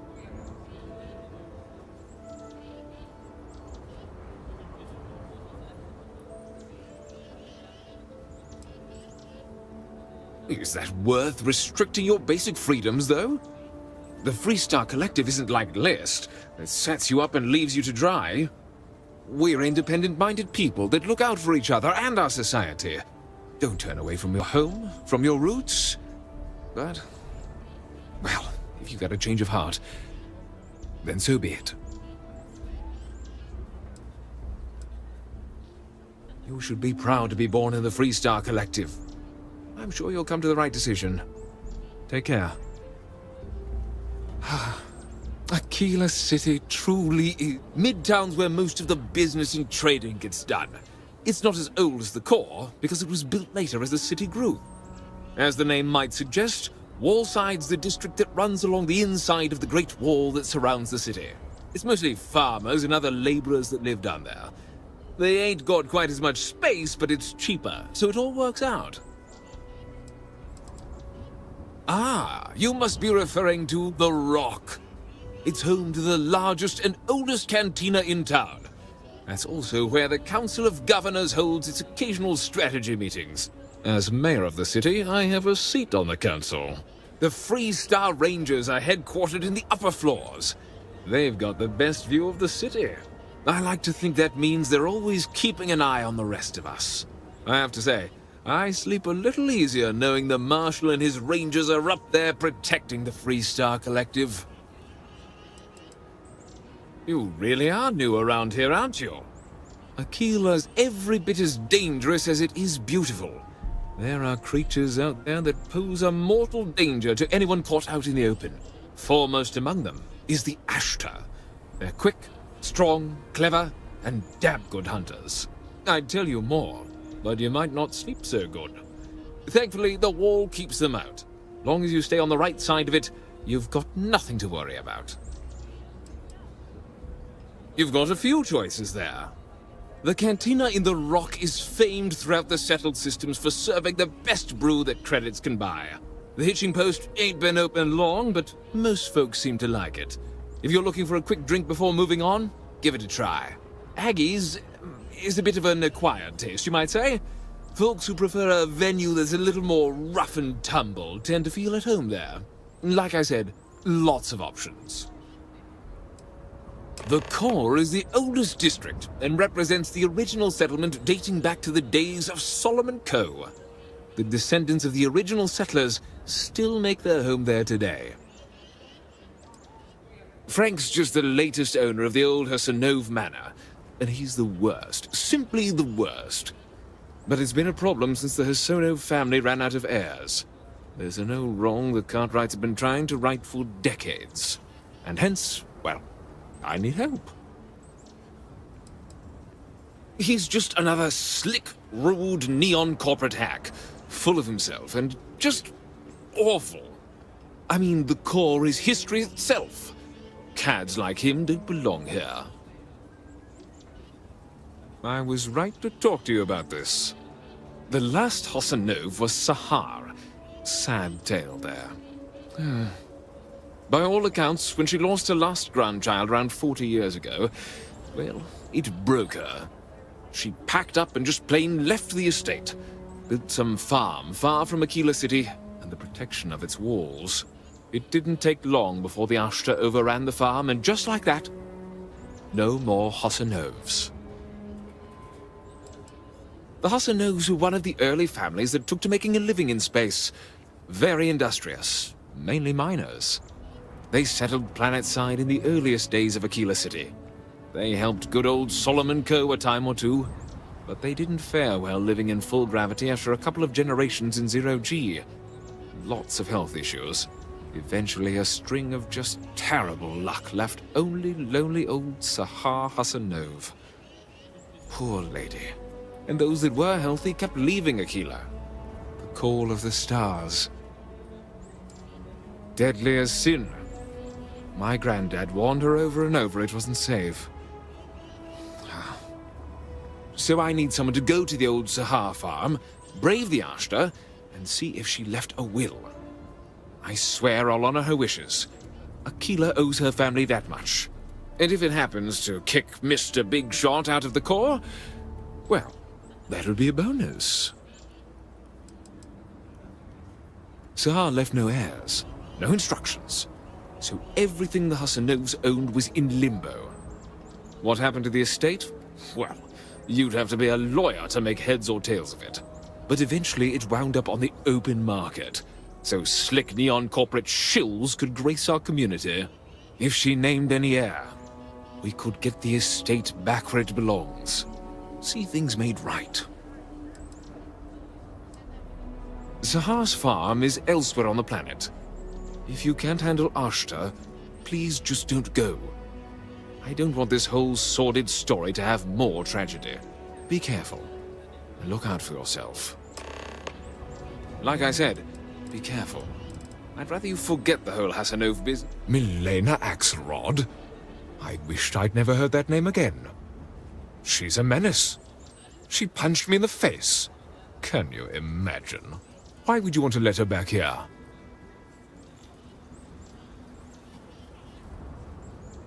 What? Oh, that's terrible. Listen, I feel for the Jansons. If it was just the fisticuffs, I could look the other way. But we caught her smuggling red-handed. She's been blacklisted for good reason. But, legally, if you pay off a bounty, I can't stop her from coming back. But we'll be watching her.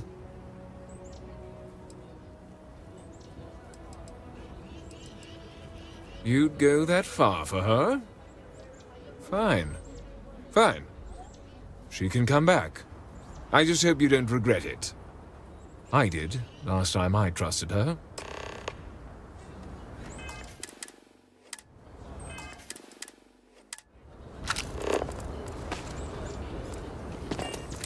What's inside the human body is gross. Really gross. I've been helping out my mom with doctor stuff. It's hard sometimes, but I kind of like Wish my granddad was still with. If you run it. Any problems in my town, you come tell me.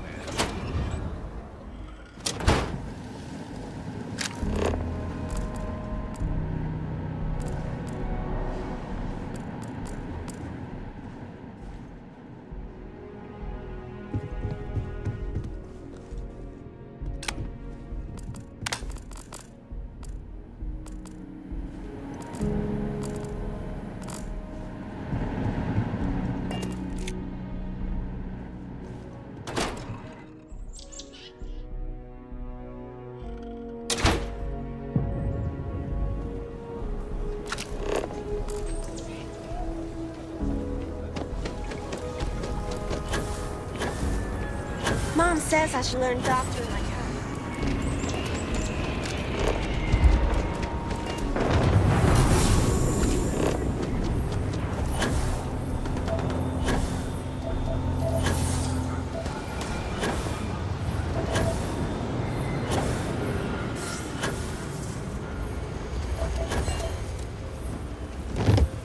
I hope Milena can help us out. If you make the trip to her and turn up nothing, I'll feel terrible. Milena contacted me. She's making me her official importer. I'm not sure how much it pays, but I'll take it. You have no idea what you've done. I figured it might be something like that. I'll make sure to keep my distance from any of that. I can't wait to tell Simone. This is the first ray of sunshine we've seen in years.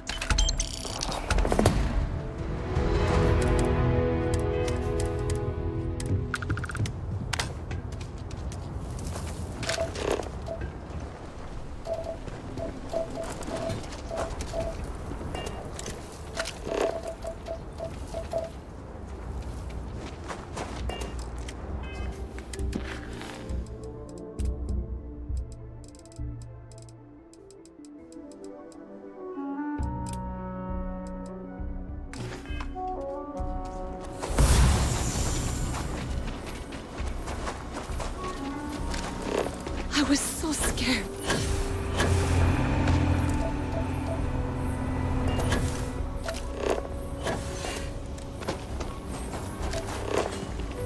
Hey, be careful not to point that thing at me.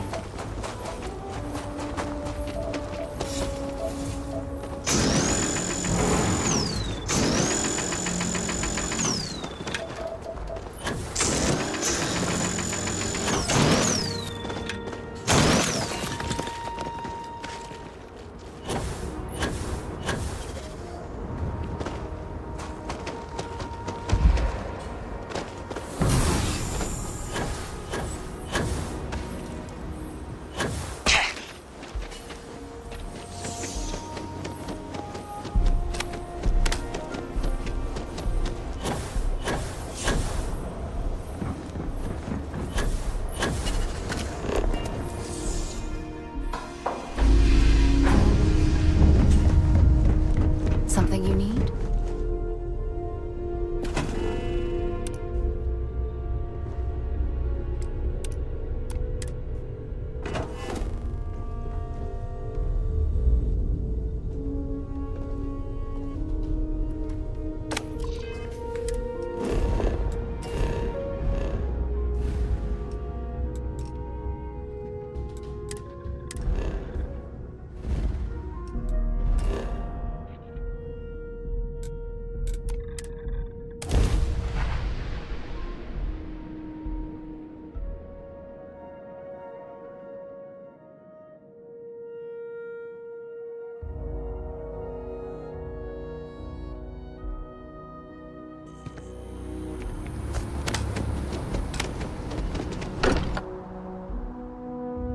We are fortunate that Walter has used his considerable funds to maintain the lodge, are we not?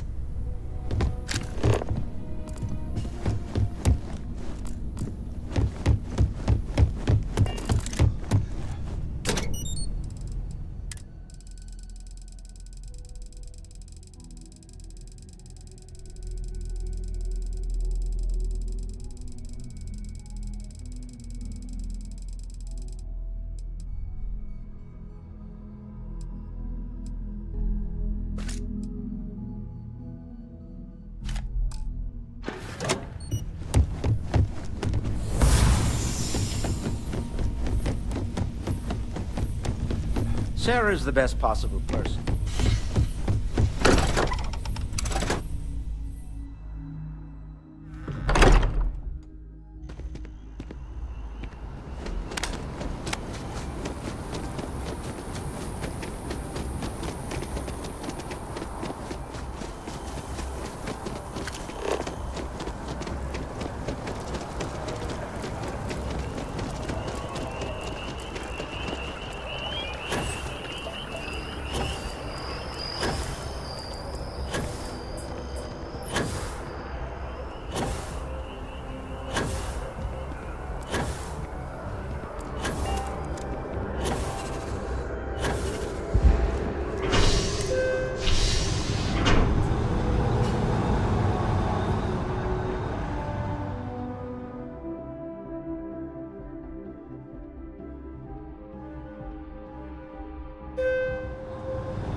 It takes a strong mind and a good eye If you to don't sell see art. what you want... Oh, please, take...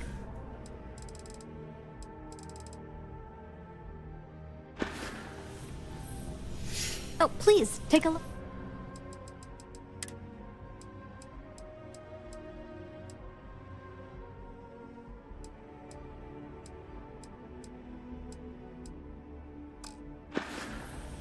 Thanks for coming in.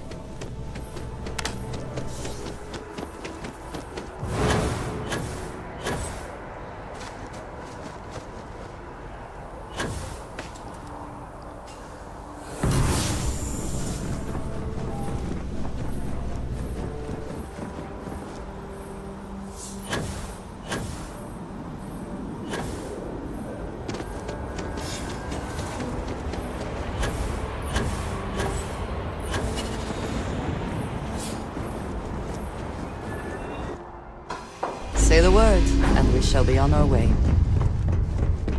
I knew you'd get bored without me. Hey, Cap. Take it easy.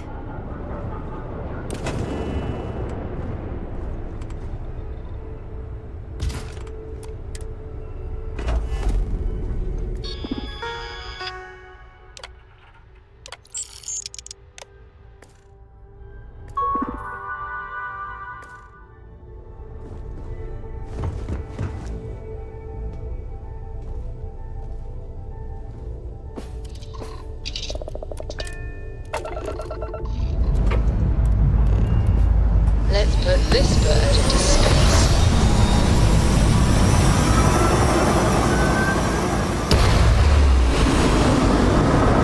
Hey, thanks for interrupting my daydream.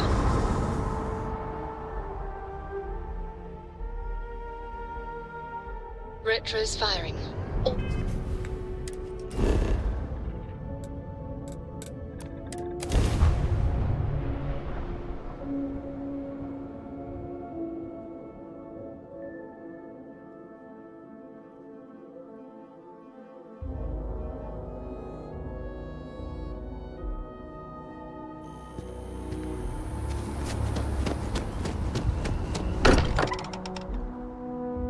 I find comfort in the idea that the odds of something killing us here are at an all-time low. Lay it on me.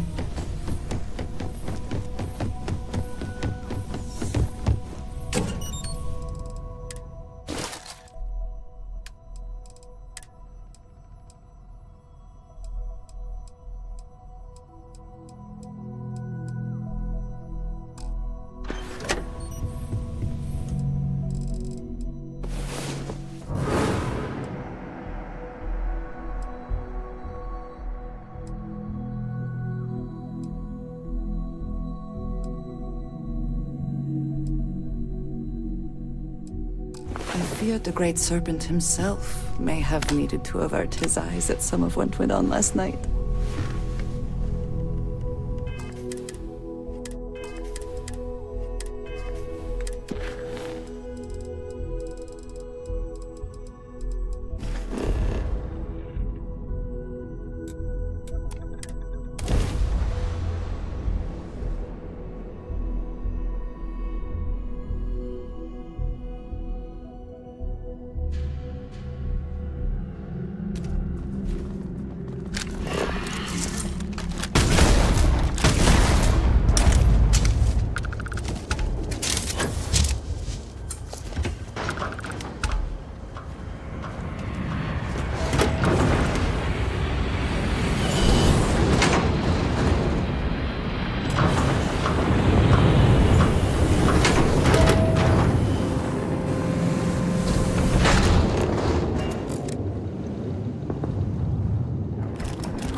We need to be smarter. Ecology's our living.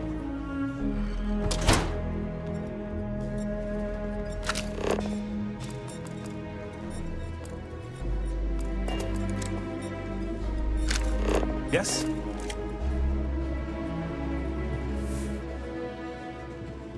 We got a lot of bars in the city. All class joints. Well, except Aggie's. Hey.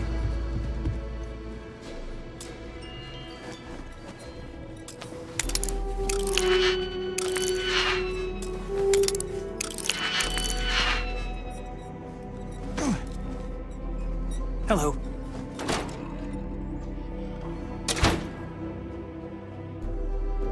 My research could open up more of Aquila to settlement. In time.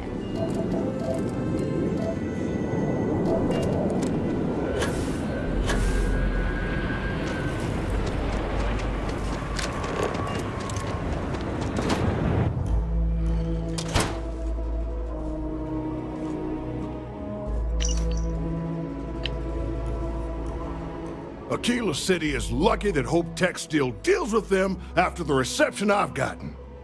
I come here offering business, employment opportunities, and they practically spit in my face. I'm a senior vice president. Cut my teeth with mineral acquisitions for some of the pricier things we need for the ships. I was really looking forward to having my own region to manage. But now,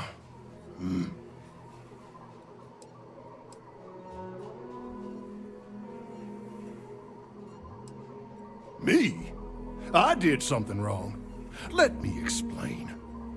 So Ron Hope assigns me to Aquila City, and I'm excited, right? Could be a plum assignment. But I need a place to sleep here, so I bought some prime real estate for me and my girl.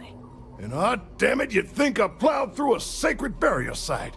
Listen, I'm not the one selling some priceless historical manor. That's not on me. That's just the thing, isn't it? It's not really. All the manors on the core were built by the founders. But this isn't some sort of sacred ground, right? It's just housing. And the owners before, some nobody third-tier family. But it's the core. Ha! Like I care. And give them the satisfaction? Ha! Never. Thanks for hearing me out. I hope you have a better day than I've had. Oh, the who? Wait. Hassanov. You mean the family that owned this manor? Oh, hell. Elias Cartwright. That man's always had it out for me. My credits are as good as anyone else around here. I got a business proposition. 10,000 credits, and I take that alleged will off your hands. No questions asked.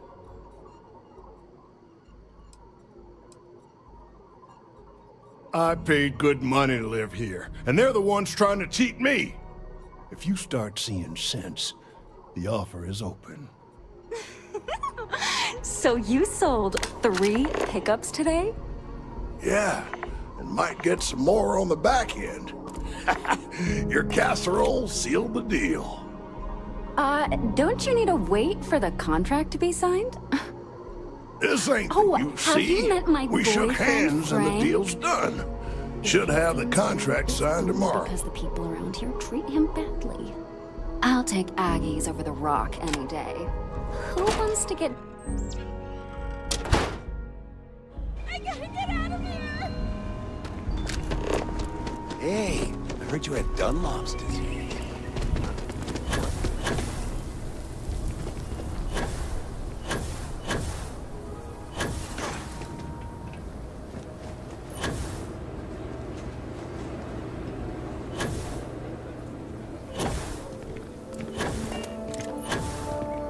Old Sahar was so sad near the end.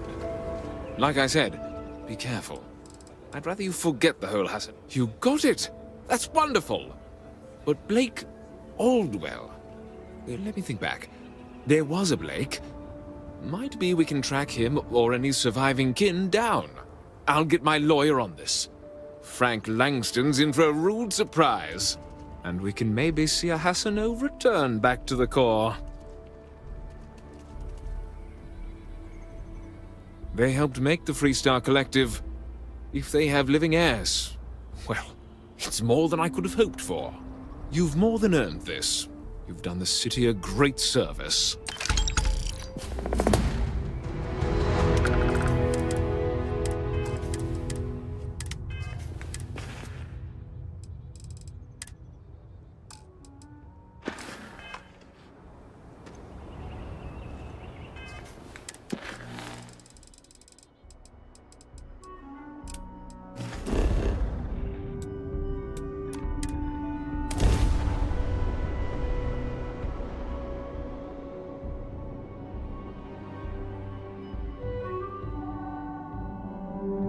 If you need to harvest any organic materials, now would be the time.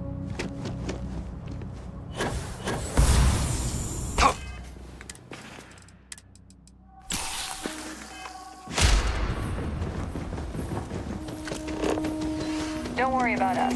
We're just here.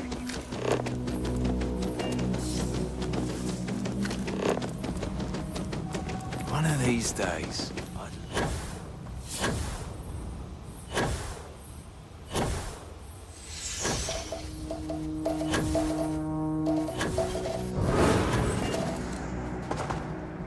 Whew, what a day!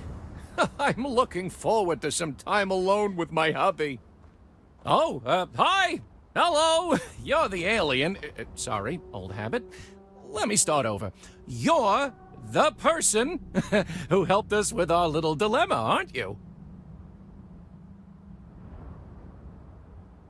Sorry, it's my nerves. I know, I've been trying to finally calm them now that we're planetside. I'm Abe. Levitz. Abe Levitz. I was the cabin manager on board the ECS Constant, but now that we're here, I help with resort hospitality. I'm happy to schmooze with you anytime.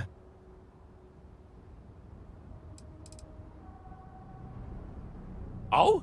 Oh, you must mean the Yiddish. It's an old family tradition. The Levitts have been trying to keep it alive for hundreds of years now. See, we didn't think the language would survive if we didn't, so we charged ourselves with preserving it. It's a point of pride for our family, and something I'd like to pass on to others so they don't forget. Like my great-great-great-great-grandmother's latke recipe. Oh, you heard? I was just kvetching to myself. Mostly I just need to find someone with a ship, but hey, you're someone with a ship, aren't you? I'll save you the spiel, but ever since we found out that people exist out there, the crew's been asking me if we could track down possible relatives. I made the mistake of looking some up, and now they want to connect with them. Now, I'm not gonna ask you to schlep anyone back and forth, but could you deliver these messages for us to connect our crew with their relatives?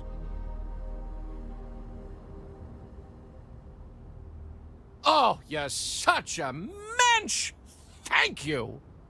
Let me get you the letter and the information you'll need to track down the relative.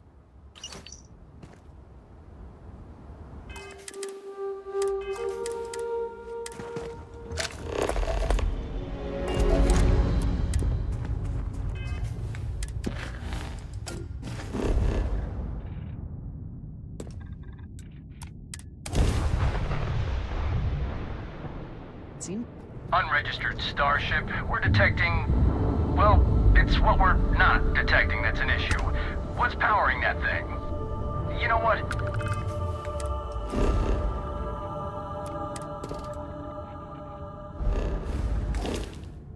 Just hold still while we do the contraband check. And we're done.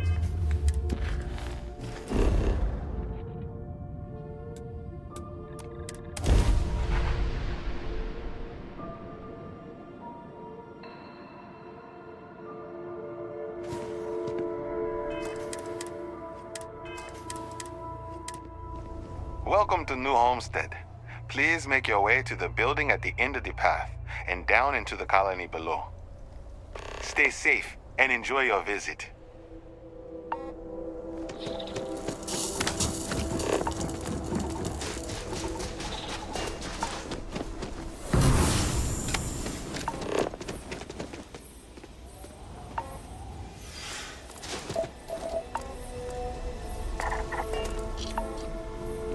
There is value to be found in looking back through history, provided one does not cling too tightly to it.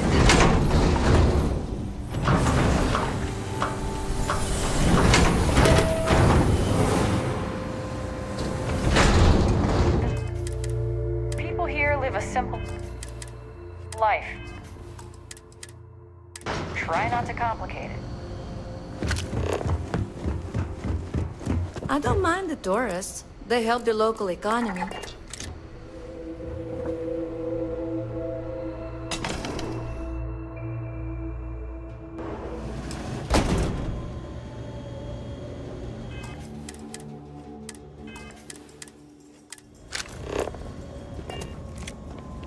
I can't imagine living here. These people sure are hardy. And you are? Oh my. Really? But wait. How do I know this is legitimate? Fame and fortune, you say?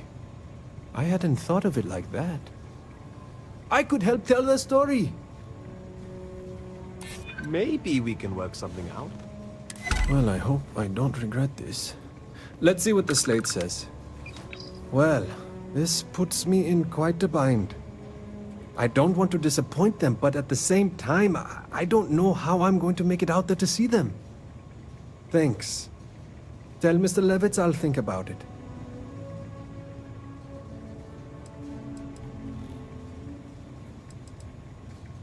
I wonder what they're like. Anyway, thank you once more for reaching out to me.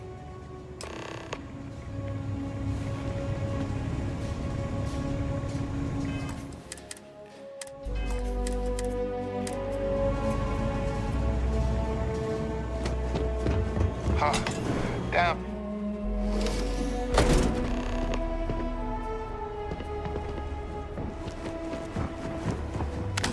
We used to get more tourists than we do these days. Things I would do if I had power like that.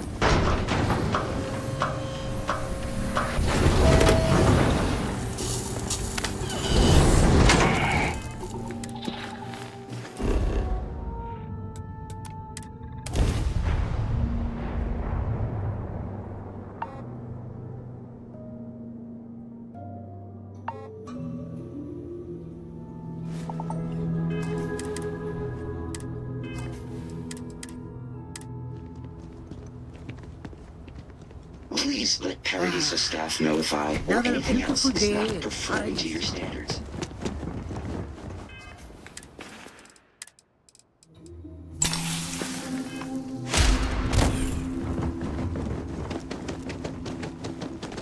I was worried about my beach boy.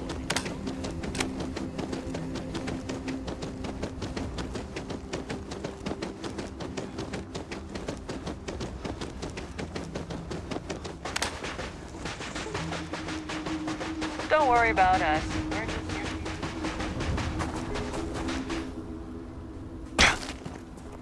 Hope you're not having any. I know they're really going to appreciate what we're doing. People didn't know what to think. Here we are, minding our own business, out in deep space, all alone. Then we hear some sort of garbled transmissions on the radio. Real screechy, real inhuman-sounding stuff. Then you show up? People had all sorts of fakakta theories. Aliens, time travelers, you name it. We watch a lot of old movies, so... Anyway, it spooked the bejesus out of us, because we were expecting to find nobody. Great! What's the word?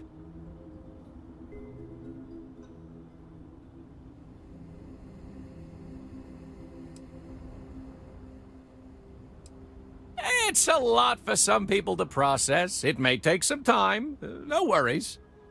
Anyway, thanks for the help. Come see me if you ever want to do it again.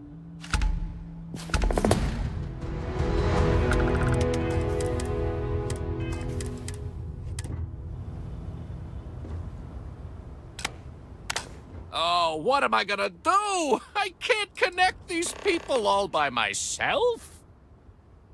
I'm still new to it, but I've been learning what the concierge does, and it's remarkably similar to what I'd been doing on board the Constant.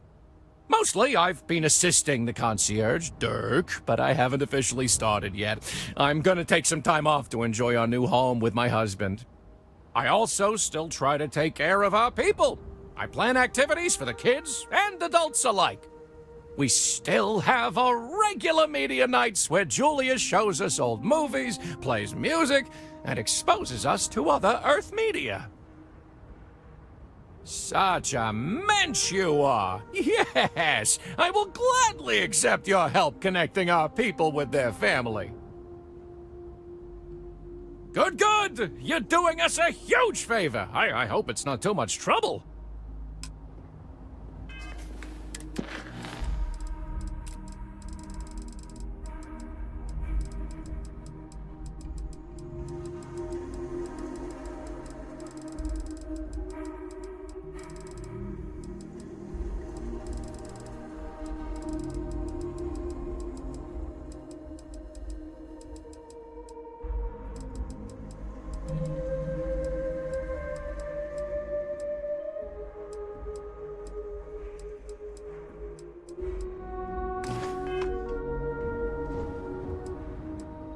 Oh, Gewalt, I've got more people looking for their lost relatives. I'd kill for some more help. Good, good! You're doing us a huge favor.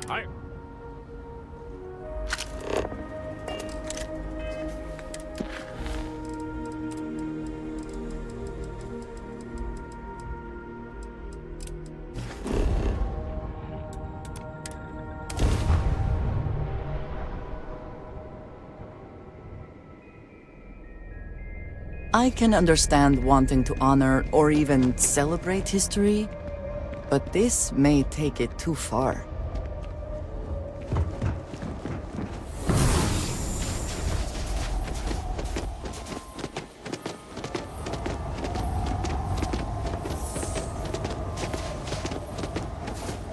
Don't stay outside for too long here on Titan. You'll freeze solid without the proper protection.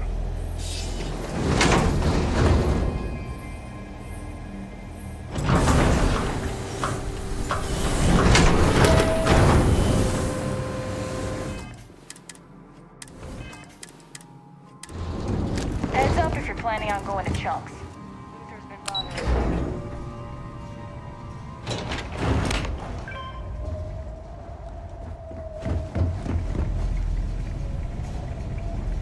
Oh, hello there.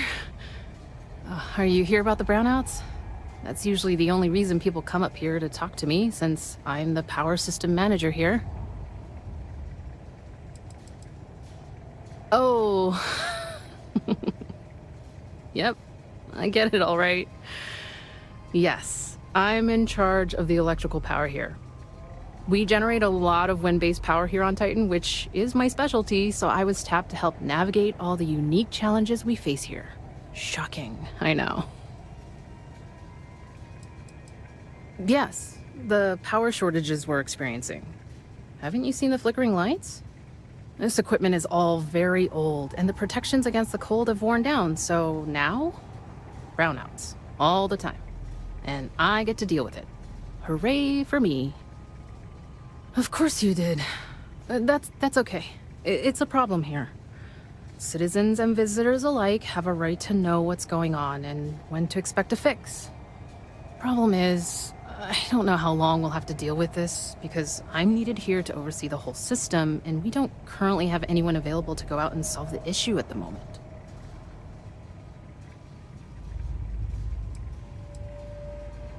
Actually, that's not a bad idea. I'm a little new to the job, and I'll admit I'm struggling a little bit. I could use some help. Last time, I'm pretty sure you've never come here to help me break up ice deposits on my power equipment with a laser cutter before. But if you think that's something you could do, it'd certainly help put an end to these brownouts. Are you up for the task? Oh, thank you. I guess I'm lucky you showed up then. Just be careful not to hurt yourself or the equipment. I'll continue to monitor things from here.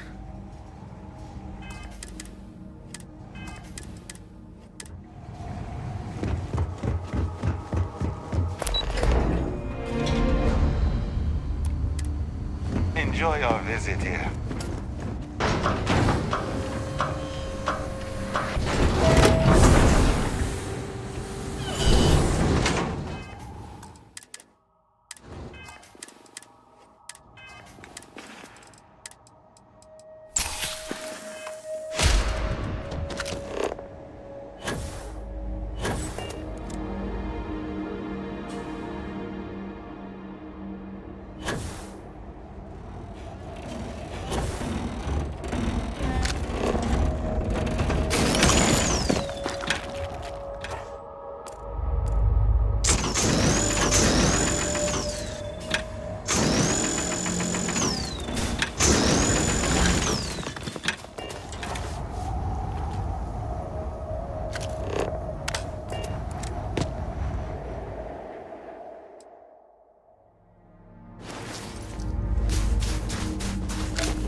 Careful not to damage the equipment with the cutter while you're working. Power systems all look as good as they can be for now. Thank you. I hope it wasn't too much of a pain in the butt. Titan's such an incredible place for renewable energy. Well, I just started this job a few months ago, but I'm loving it, despite all the small frustrations of working on ancient equipment. I came here as a child and did one of the tours. I loved it so much, I jumped at the chance to come back after finishing my studies in energy science. I know it may sound unusual, but I knew what I was getting into with Titan's harsh surface. The challenge is actually one of the things that attracted me to the job.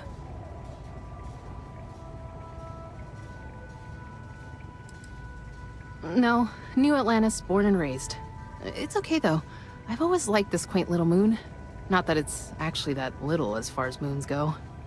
The people here were a little wary of someone coming in from the outside, but once I changed my name in accordance with their local customs, it went a long way to build trust. And that was fine by me. I feel proud, taking on the name of the Earth City my family came from many, many years ago.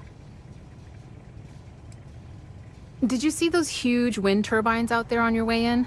They're our primary source of power generation. Titan's strong winds provide an almost constant source of power, as long as we can keep the machinery from icing over. See you.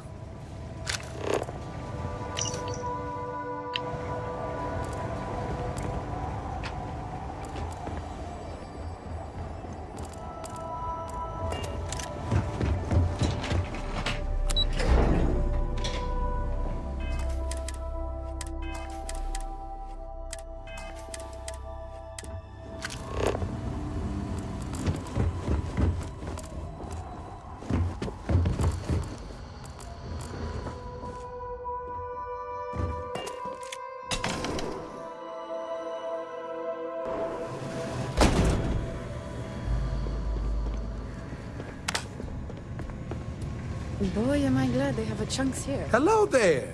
Welcome to the new Homestead Chunks. We've got all your Chunks favorites, well, almost all of them. Sadly, we're out of the special sauce. I know. But everything else is still that great Chunks food you know and love. So, what can I do for you? If I'm completely honest, it is. The people are always saying how this Chunks can't compare to the real deal. And I just know it's because we never had that mouth-watering sauce. I've been in contact with some of the other restaurants out there, and they'll give me some, but they say they can't afford to send it, and I don't have a ship, so what am I to do? For real, good question. Now, they haven't said, but I think it has something to do with them prioritizing other Chunks over mine. Guess it's made at a different facility than our other food, and they don't even want to pay the shipping cost to ship from another store to ours. And sometimes I get lucky and a cargo hauler passes through with a route that takes them near other Chunks and back again, but there's no guarantee. Wait, for real? You do that? You're not pulling my leg? Oh, yeah, right. I actually just got a message back from another Chunks before you got here, and they got a case ready to go for me. Just tell them you're there to pick it up for me, and it should be good to go. Thanks.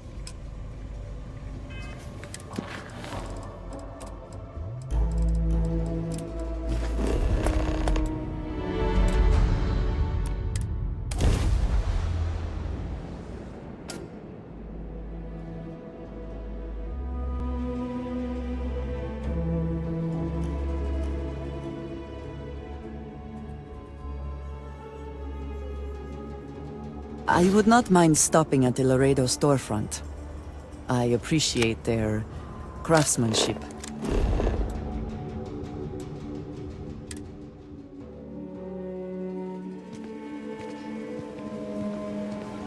Never seen a ship like yours.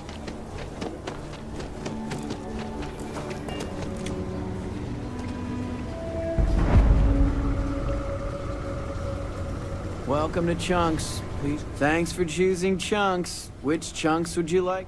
Huh. I thought it was a joke at first, but yet, here you are. Let me get that for you. It's amazing how popular this stuff is on Titan. You'd think they just drank it over there.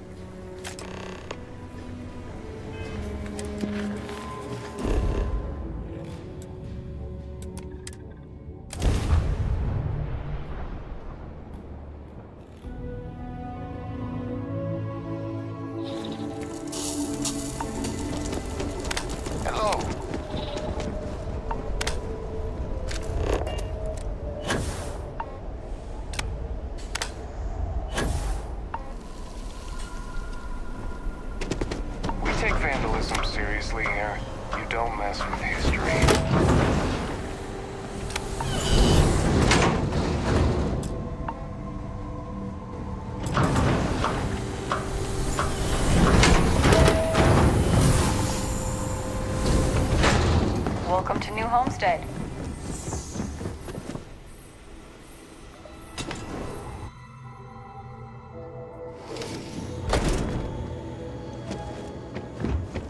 It's been a while since I last visited. Nice to see this place still has the same charm. People are getting antsy for special sauce.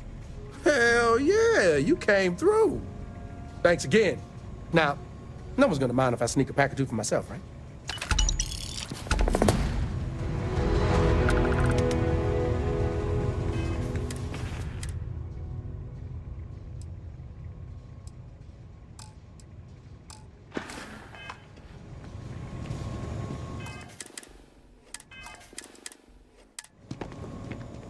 I really don't get the appeal of this Chunk's place. Well, what did we think of the tour? Very informative. I didn't know about the methane harvesters before coming here. The Braunhaus Tavern, huh? The food was better than I expected from a backwoods planet like this. It has a quaint charm, doesn't it? Just like the rest of New Homestead.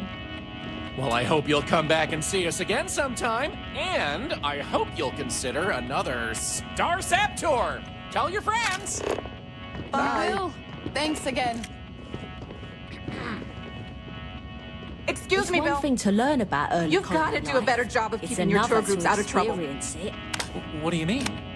That little boy almost wound up on my operating table. Claudio said he was playing with some of the machinery down by the mines and nearly got his arm stuck inside. It could have been ripped off. Oh, I'm sorry. You know, kids, little troublemakers. I'll tell the guests to be more careful. Damn right. You've got to do something, or else next time it happens, I'm billing you personally. Yeesh.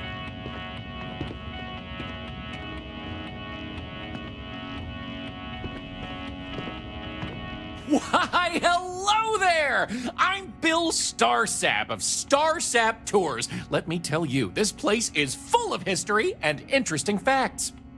For instance, did you know that New Homestead was one of the first colonies established outside of Earth?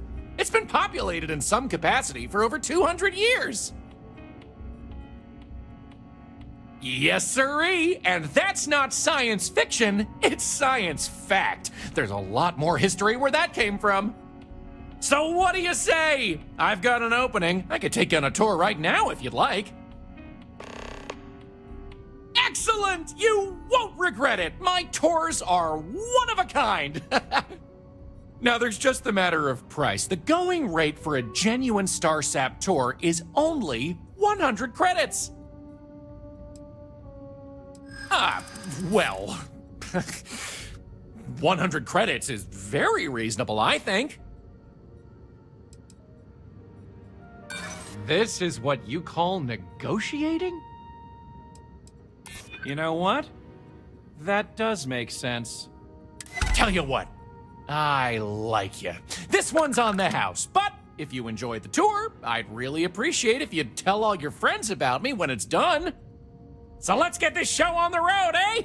All right, so this is New Homestead's main concourse. This underground area didn't exist when the original outpost, Titan Astro Base, was finished in 2130. Sidonia may be closer to Follow Earth, me. but We'll come we back do a here by better the end of the job tour and preserving talk its about the traditions. museum collection. But first, let's go see where people live. Now remember, these people aren't actors. They actually live here, so try to be respectful of that. While the original inhabitants of the Titan Astro Base lived in pods like you saw up above, they transitioned down here when this section of the base was finished in 2144. Space is extremely limited, so you'll notice some overflow here, but more residents... Oh, you don't really want to talk to me. I'm just a nobody from the crates. Besides, I'm not really good at talking to tourists about New Homestead. If you're really interested in our history, talk to Maurice. He's a lot better at that than I am. You do? I mean, sure. I don't know what I can tell you, but if you want to talk, I don't have anything else I need to do right now. Okay, well, no. Not the studies specifically. Like, I get good grades when I'm able to apply myself. But I'm poor. I just don't have the kind of money to be a full-time student and support myself. Even living in the cheap-ass crates. I keep having to take odd jobs just to put food on my plate. And when I do, my grades suffer. I just feel like I'll be stuck in a rut forever. What? Really? I don't know what to say. This is beyond kind of you. I mean, I don't even know you, but... Wow. Thank you.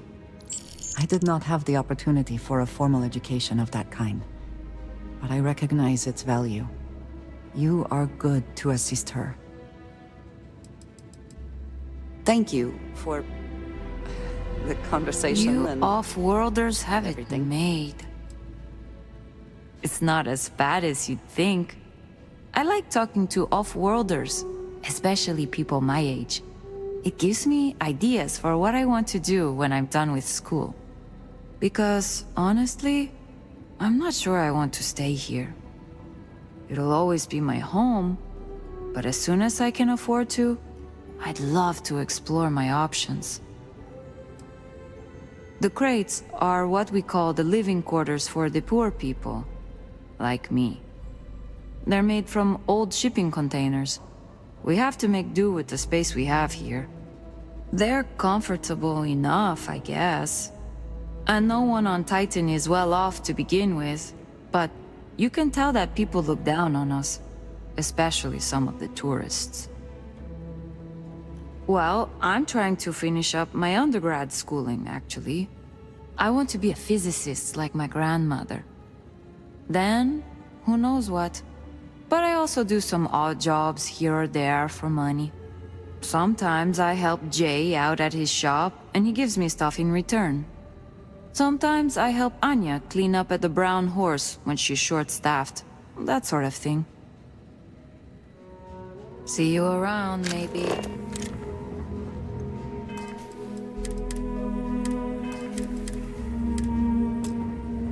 I kind of want to try food from that Chunks place, but my papa says it's just a bunch of junk food for tourists.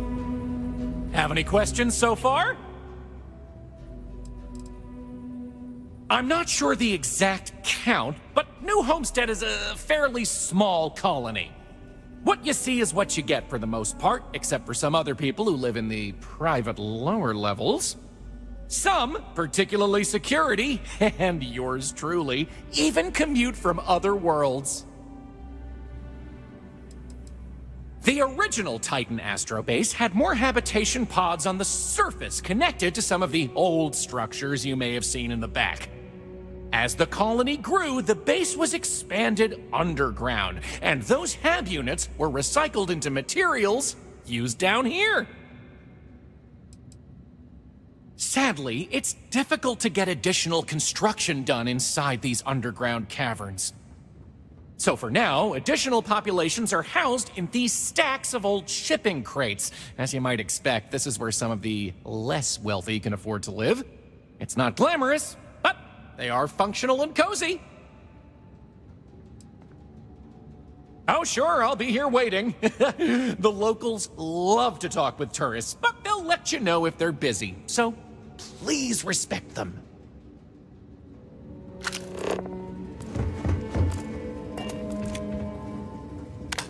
Thanks again for what you did for me. Later.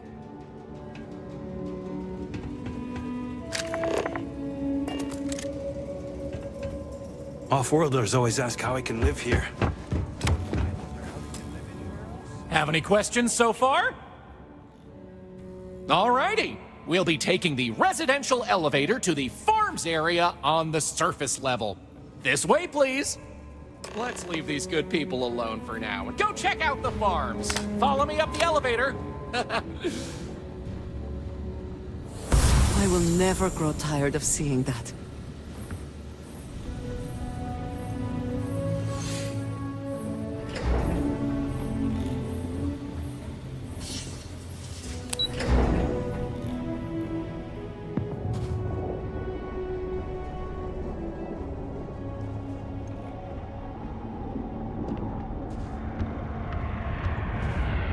New Homestead's farms are the beating heart of the colony. Without them, the original outpost would have shriveled and died. These pods are sealed and climate controlled, the perfect environment for growing the hydroponic vegetation needed for survival in the early days of the colony.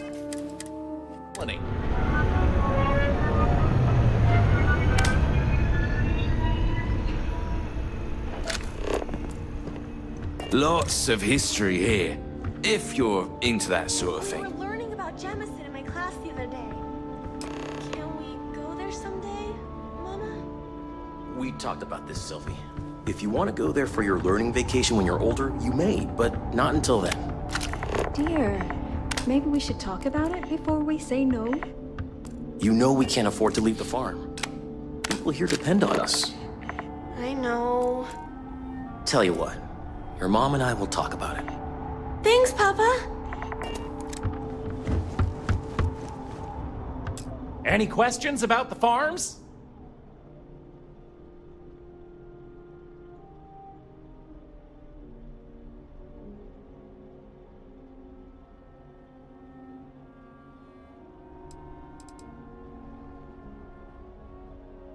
Good question. It's largely the same, because this was the colony that pioneered the techniques you see elsewhere. But you'll notice that the farms here are smaller and staffed by humans, not robots. Things here are a little more old-fashioned compared to some of the large factory farms you'll find elsewhere in the settled systems. These days, it's a mix of what you find elsewhere in the galaxy, but in the olden days, it was all brought over from Earth. It was a lot of hardy root vegetables like potatoes, carrots, beets, and such, supplemented with corn, peas, green beans, soy, etc., which didn't always grow as well. Oh, they are indeed. Colonists still cultivate plant-based food for their own consumption here in New Homestead.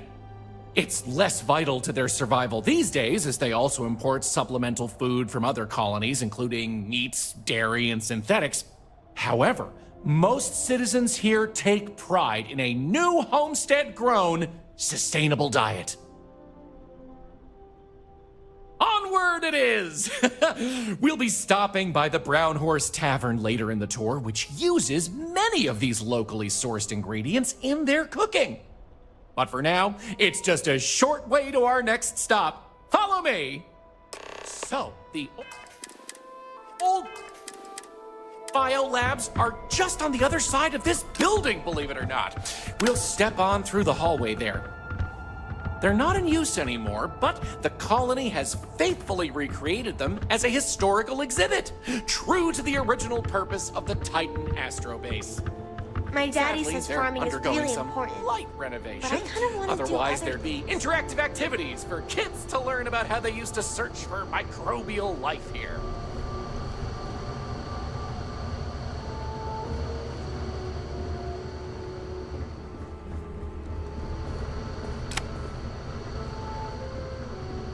Sure would be nice to get off-world sometime.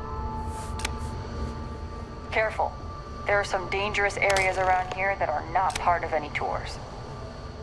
Pardon the dust, but I can still answer some questions about the old Titan Astrobase biolabs. Oh, I'm sorry. I completely forgot to mention that. That's what this place was originally called. When NASA divested its interest in the Astrobase and turned it over to the people back in 2185, they renamed it New Homestead and established it as a historical site. Funny you should ask!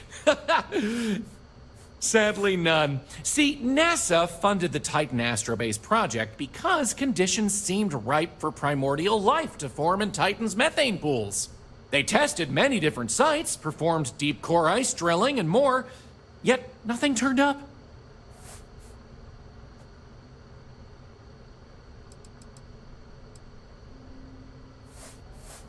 Well, NASA defunded the xenobiology program in 2132, but a scientist by the name of Catherine Neely proposed research into advanced colony building on inhospitable worlds.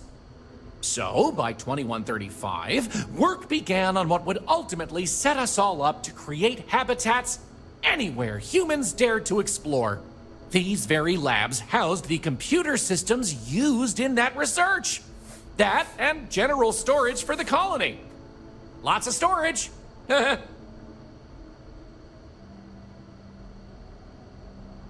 You got it. On to our next stop.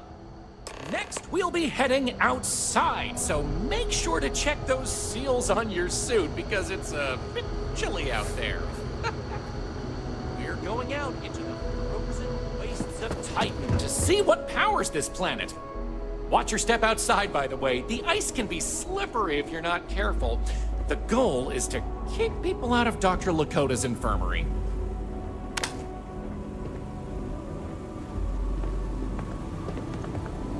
New Homestead is a living history exhibit, but these are real people, so please be kind to them.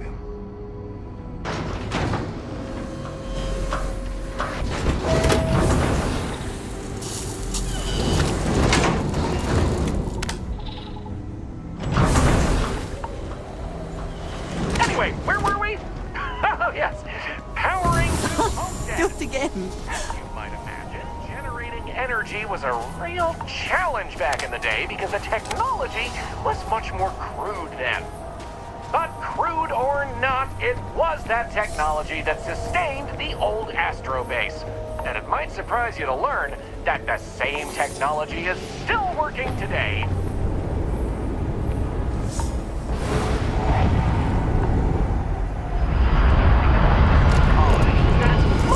Powered by clean, renewable energy. You'll see one of the methods used on the horizon up ahead. That's right. Earth's famous wind farms. This spot was chosen for the colony in part because of its constant winds.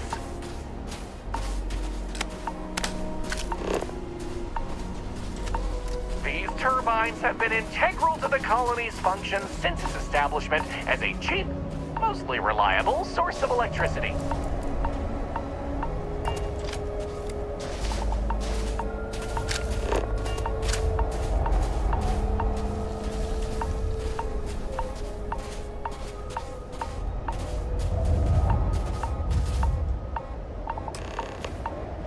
So, let's talk about wind power, shall we?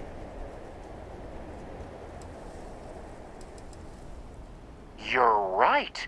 Most surface wind on Titan isn't too terribly strong, but here, the altitude and other conditions are perfect for sustained wind power. Like many worlds with atmosphere, the higher you go, the windier it gets. You're looking at a piece of history. Sure, wind power is used throughout the galaxy, but these people were able to make do with it for hundreds of years.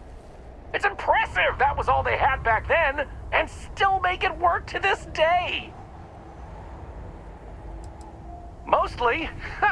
I'm sure you've noticed the occasional brownouts. I guess these old machines have a habit of freezing up, what with all the ice out here. There's some methane on reserve for critical life support systems, but everything else here is otherwise powered by the units you see here. You're the boss. Let's go! Moving right along, we're going to learn about Titan's great natural resources. Titan is rich with hydrocarbons like methane and ethane. Surely you saw huge pools of this stuff on your descent into New Homestead. I like to think they add to the natural beauty of this world. Oh, of course, stay away from them because, like anything beautiful, they can be dangerous. Just like my last ex-wife's pet.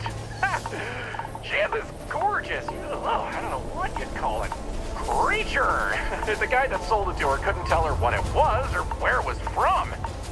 I don't think it was even a legal sell, to be honest. The thing was very easy on the eyes. Feathers, all the colors of the rainbow. Nasty bite, though. Wound up in the hospital and almost lost my hand. Still not enough for her to get rid of the dang thing. Anyway, there's a reason she's my ex-wife. But enough about me. We were talking about methane and other resources, right?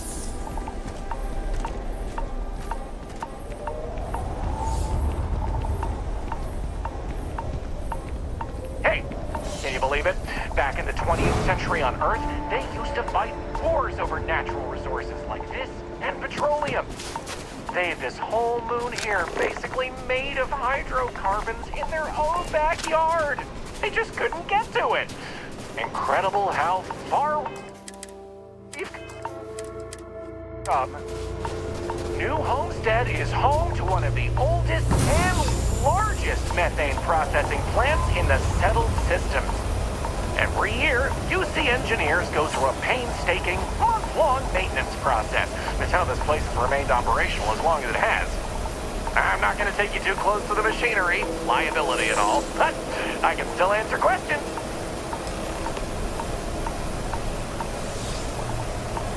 Questions? Fire away! Yeah, it's not as if they shut down for a month. It's not shut down at all, actually.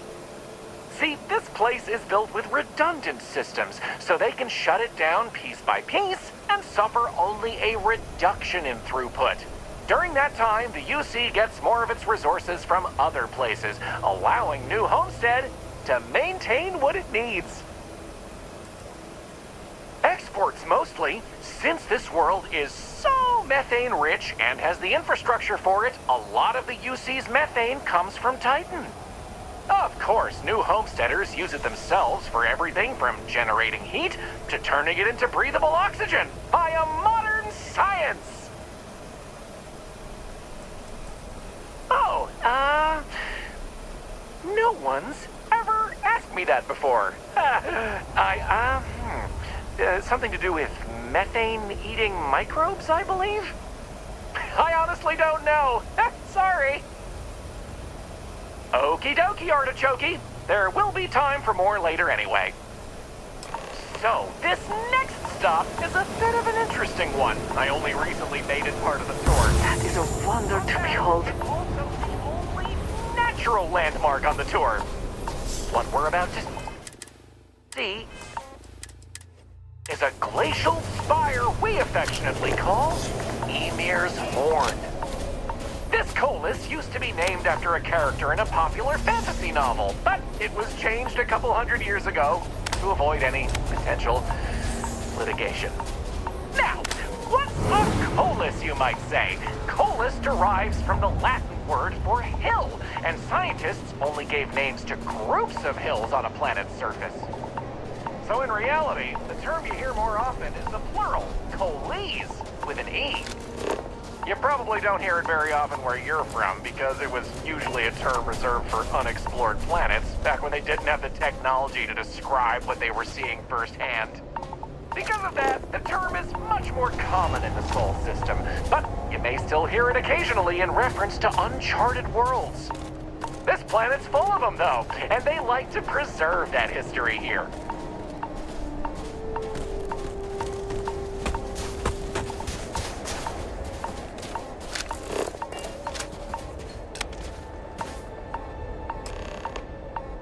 So here it is, Ymir's Horn. You're free to take a closer look if you like. According to ancient Norse mythology, Ymir was the first Jotun, a frost giant. In the legend, they were both male and female and gave birth to the progenitors of all giants from their armpits. Ymir even predated the Norse gods, who, as it turns out, killed Ymir to fashion the earth and all of humanity from the corpse. It's a fascinating story, and the horn here is a fitting tribute to it. I've heard this particular formation was caused by an ancient volcano. Something about steam and wind, then worn down over time. But I'm not 100% sure. Excellent. On to the next stop, then. So, we're gonna head back inside through the methane processing plant. Try not to touch anything on your way. We want to make sure to respect Dr. Lakota's wishes to be safer around here. That brings me to another point. You'll notice the people around here have last names related to where their families originated from on Earth, as a way to remember the past. The museum curator, Maurice Leon, has more information about that if you're interested. You can find him inside the main concourse. Loves talking about it. You'll find most of the locals here are very friendly to tourists like yourself. Tourism is a major draw to this colony these days, and I respect that. Most of them are happy to talk at length about what they do here. Their rugged lifestyle is a point of pride for a lot of these folks.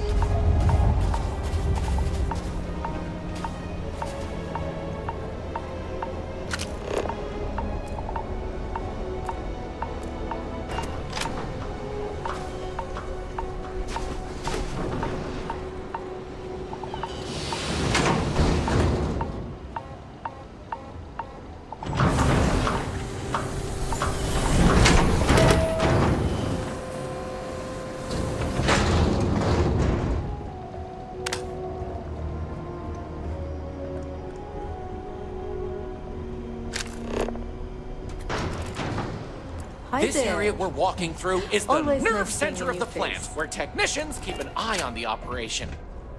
Since methane production is such an important part of the colony's livelihood, it's important that the techs notice any issues and react to them quickly. Anyway, we're headed into the ice mines. It's a natural spring where water bubbles up from deep below, but due to the cold, it keeps freezing as it reaches the surface.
Blowing off some steam? I find myself suddenly very grateful for our accommodations in the lodge. What else can I tell you about the ice mines?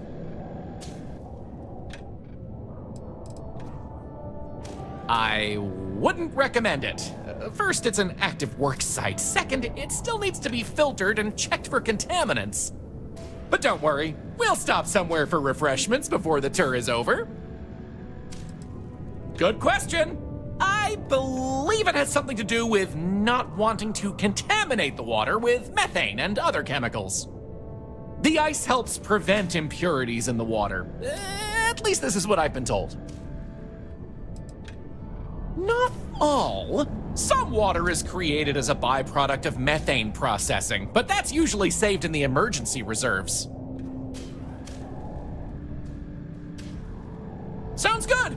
Let's keep going then. We have just one more stop before we're done with the tour, and it just happens to be my favorite. This colony is home to the longest running establishment still in existence, the Brown Horse Tavern. The Brown Horse started as a simple mess hall for the scientists and workers when the underground was built, but it's been operated by the same family ever since. Now, what's a horse, you might say? They were a large four-legged animal on Earth, often used for transportation or manual labor. Long before space travel was even a dream for the folks on Earth, even before antique machines like automobiles were possible, horses could be found everywhere. You might have seen them in old movies or read about them somewhere. If not, I highly recommend looking into them sometime. They're beautiful animals. The tavern's original owner was infatuated with them, from what I understand, and named the place in their honor. The moniker, Brown Horse Tavern, is also a throwback to names of similar Earth restaurants hundreds of years before it was established. I'm just trying to have a little fun. But you're probably right. That delicious smell is making me hungry. Can I answer anything about the brown horse?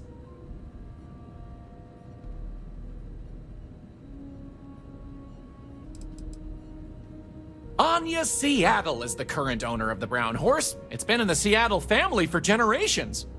But Anya will be able to tell you more herself. Feel free to ask her. It doesn't feel right coming from me when she's standing right over there.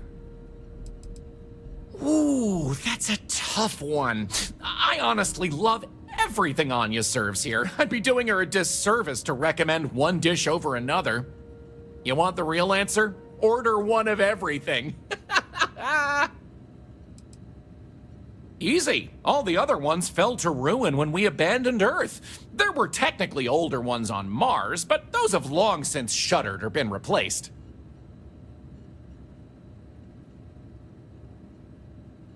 Okay then. All right, we're headed to the last stop. Right back where we began. Well, I suppose this is one way to make a living. And if New Homestead deems it necessary. And Maurice is happy to talk about the collection. The museum's curator, Maurice, will be happy to talk to you if you want to know more.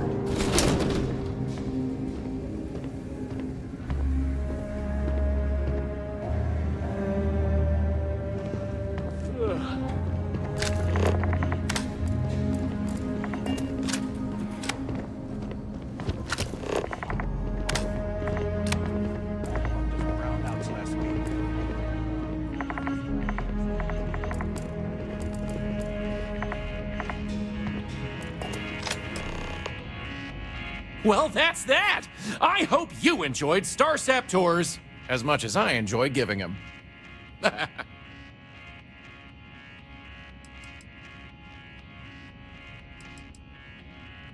You're welcome, and thank you for coming along. Remember to tell your friends all about it. Take care! Do you want to know what life was like for the early colonists? Starsap Tour? Ah, well then. Are you sure? I never forget a face.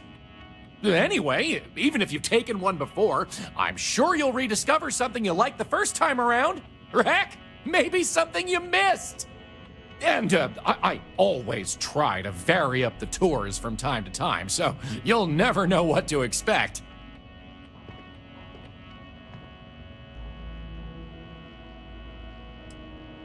Have a good one.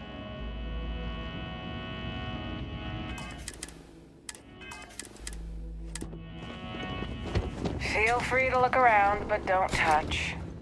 Hey, got any fancy trinkets you want to offload? Well, hello there, and welcome to my little shop. Are you visiting New Homestead for the first time? Oh, we must not have spoken before. In that case, it's a pleasure to meet you. Thanks for coming back. I'm Jay. I'm happy to help you find what you're looking to buy or take a look at whatever you want to sell. Trades of all kinds are welcome here. Or if you have any questions for me about the shop, the merchandise, or even just New Homestead in general, I'm happy to help you. Sure thing. I'm also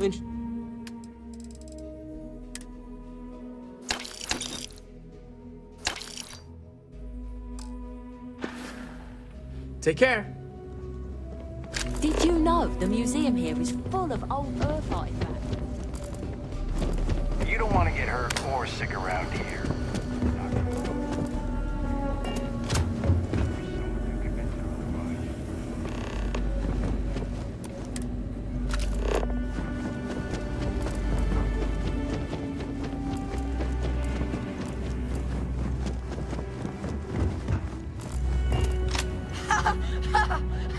You'll never catch me!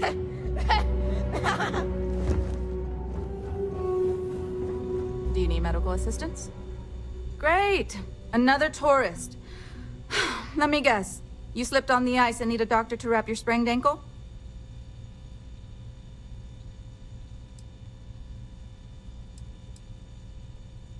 They do, but they're also a terrible burden for a small colony doctor like myself. I have enough trouble treating our own people with the time and resources I have. I appreciate that you're trying to set me at ease, but that might as well be the same. Sorry for how I responded. It's not you, it's me. I'm just frustrated about all the non-native people I need to treat when our own still need help. Anyway, what can I do for you? I don't. They make a mockery of New Homestead culture. And on top of it, they're reckless. It's like I said before, I feel like I'm treating them more often than our own people. Actually, maybe there is. I have an idea that may be best suited for someone relatively unknown, instead of myself. I've got a mountain of work and a reputation to maintain. So I bought a realistic monster costume. The plan was to wear it, scare tourists away, and start a rumor about terrible creatures living on Titan. I figure that once word gets around, tourism will take enough of a dive to give me some relief. Oh, good. I was hoping not to have to do it myself, so I'm glad to have a volunteer. Here's the costume. I think this will work best on the surface, so just find a group and run up to them, acting like a convincing alien monster. With any luck, they'll run screaming and book the next flight out of here.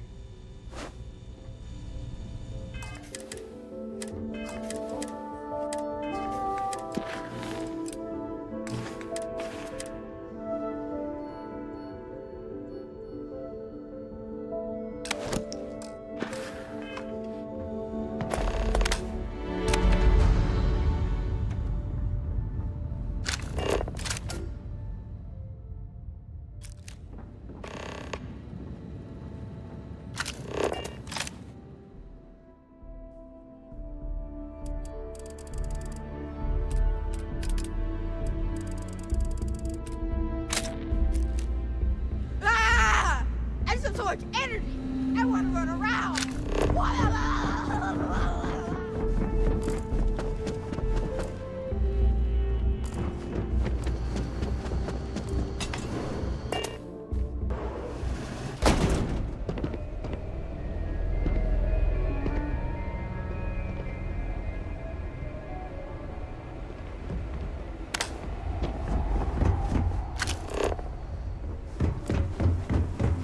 Hope you're not looking to cause any trouble in that costume.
It's a little weird that people come here to see what early colony life was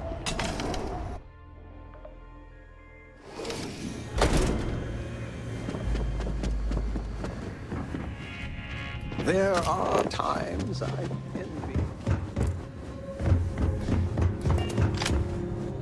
If you take one of those stupid tours, make sure to follow the rules.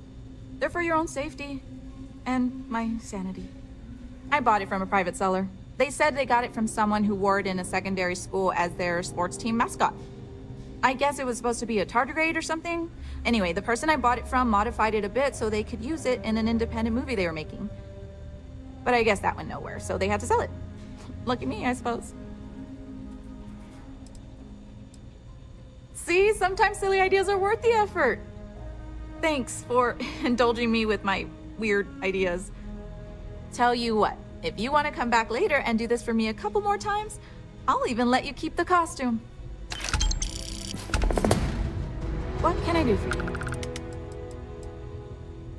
Stay safe.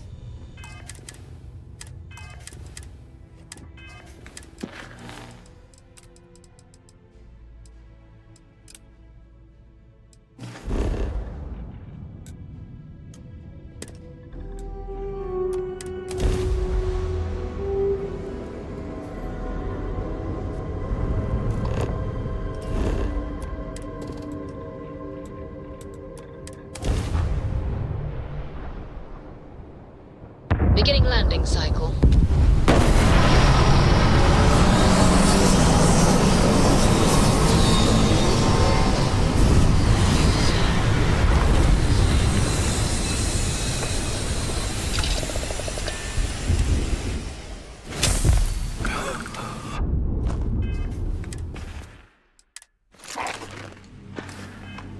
Hi. Please disregard.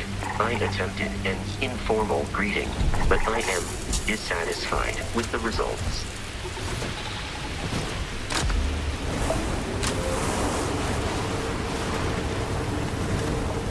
We will leave everyone in the dump.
Glad you're in the fleet. If you weren't, I would have killed you.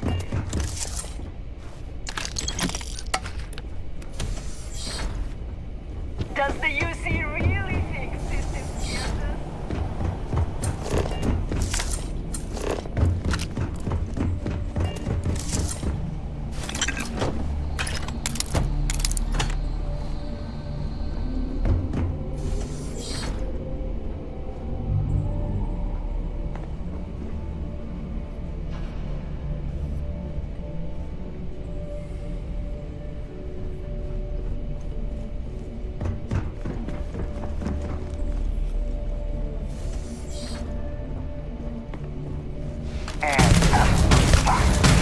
Damn it!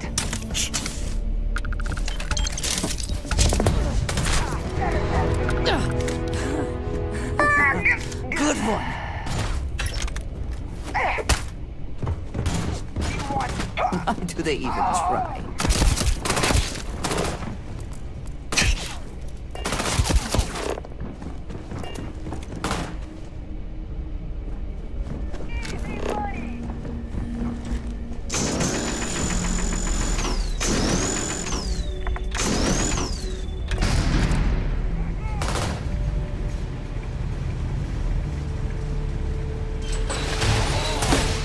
Done yet! Back off! Back off! Over here!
Yeah, what is it?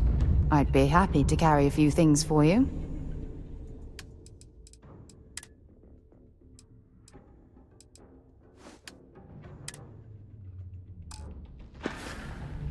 Bye for now.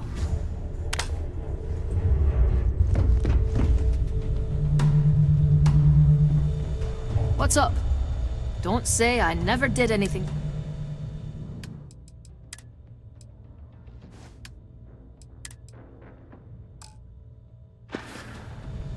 Catch you later, Cap.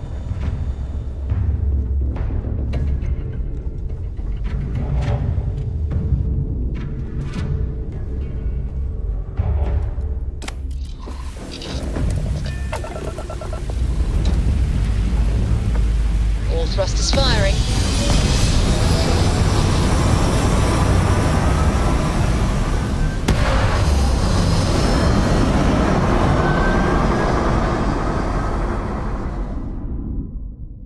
Hell of a view from here.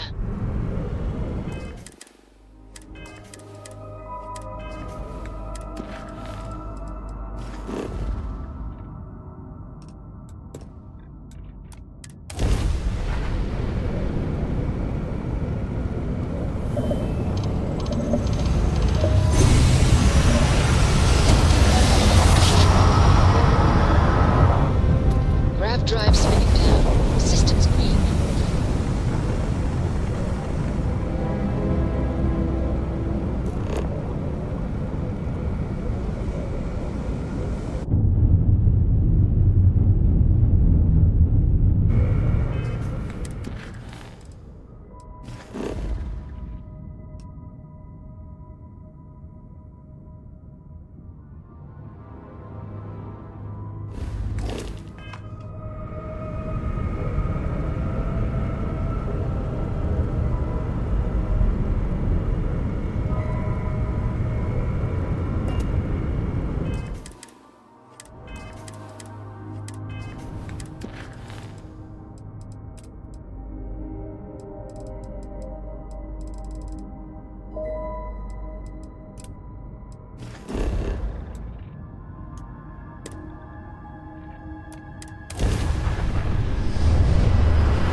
Let's put this bird on the ground.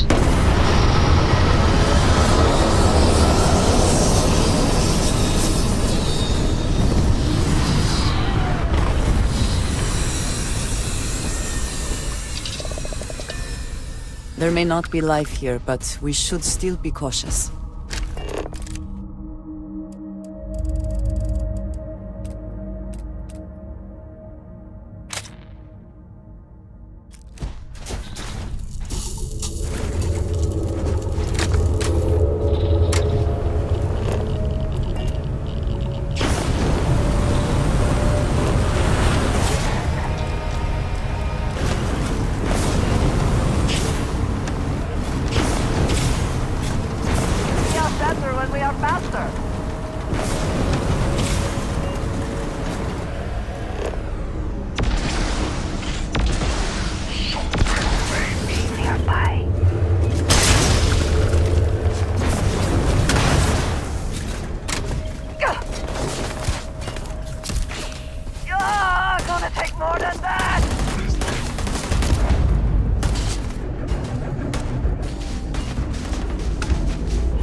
Got something for me?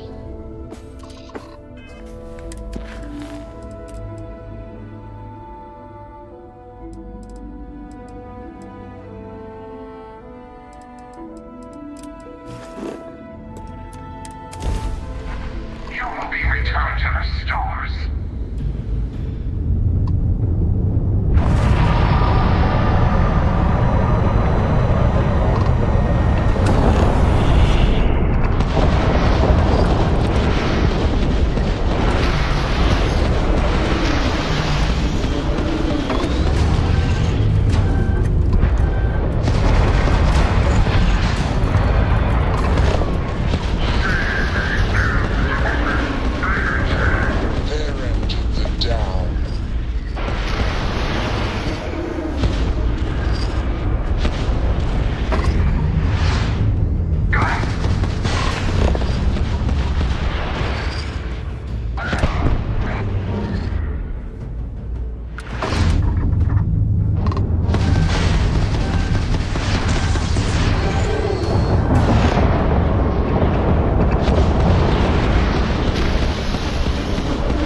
I'm not sure if we would have made it out of there without your help.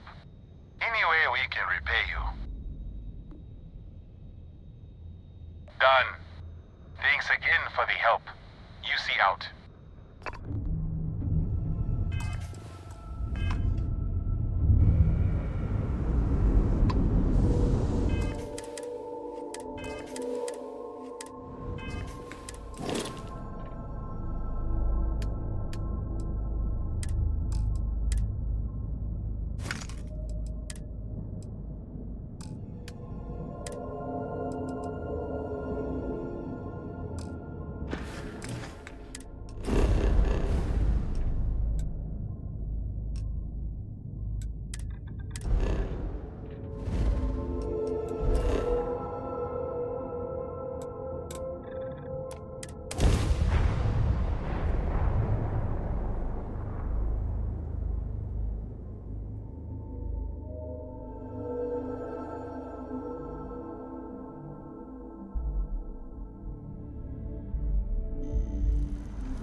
I do not spend as much time here as some of the others, but I appreciate that I was still given my own room.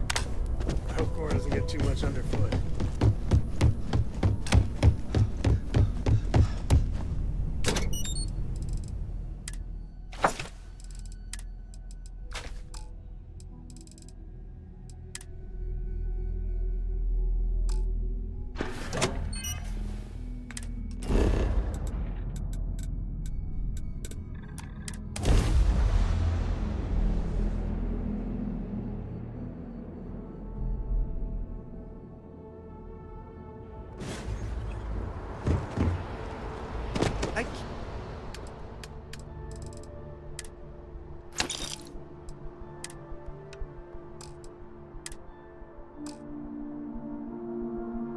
Place the manufacturer.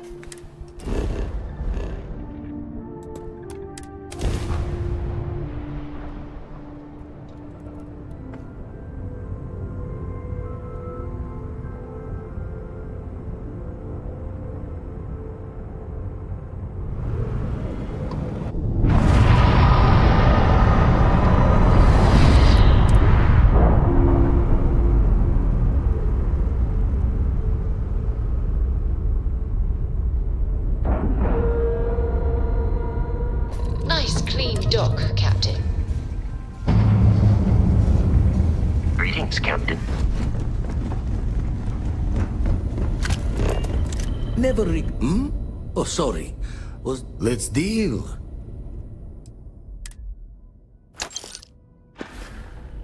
Nothing yet. Still?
To think that towers like this were once absolutely essential to ensuring our survival.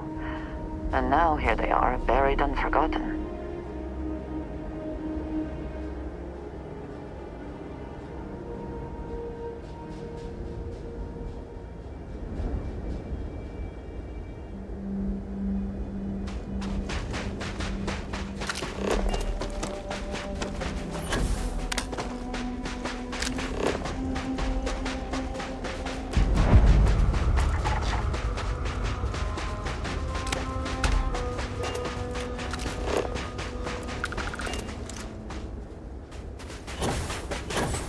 Perhaps an elevator will allow us to access what lies beneath all this dust.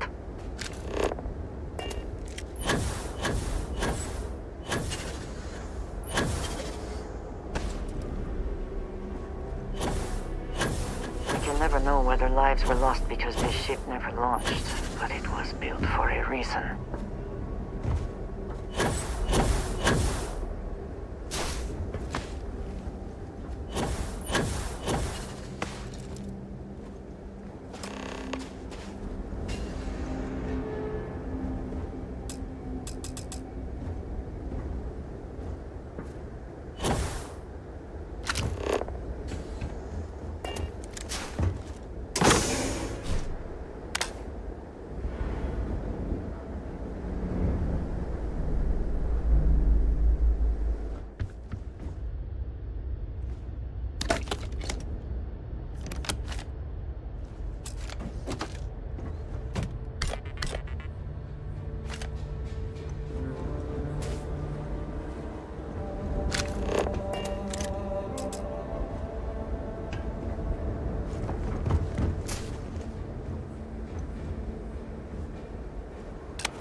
Why did you learn to do that?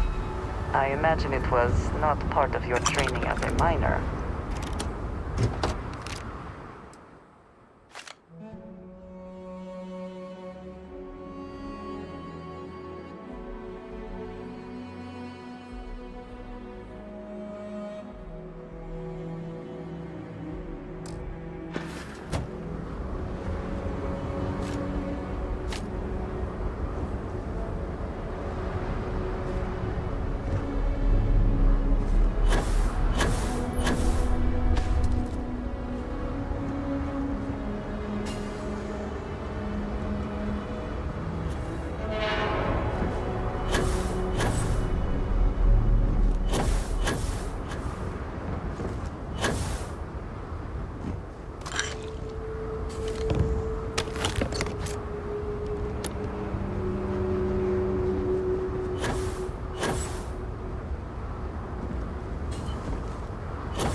Not everything in the galaxy needs to come with us, you know.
Whoever once used this room probably never could have imagined all that has happened since it was built.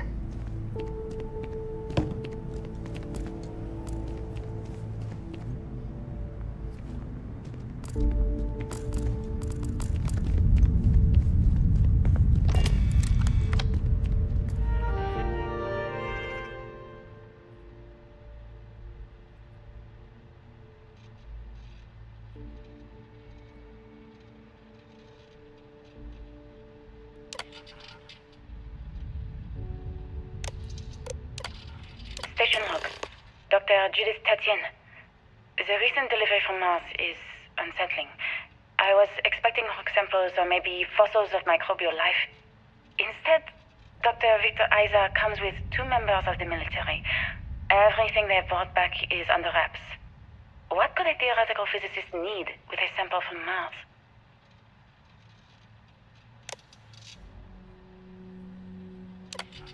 Station log. Dr. Judith Tatian. I've been trying to cozy up to Dr. Isa, Victor, to see what is going on. His team has completely commandeered one of the labs with those 2 military handlers, checking who comes in and out.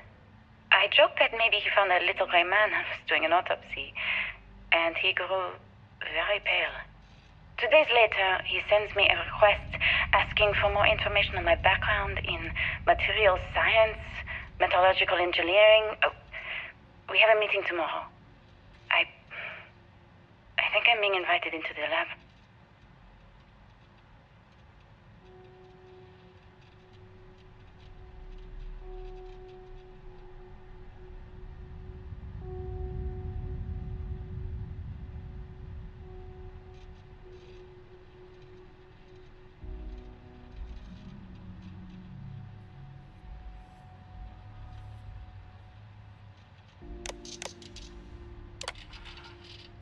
Station log.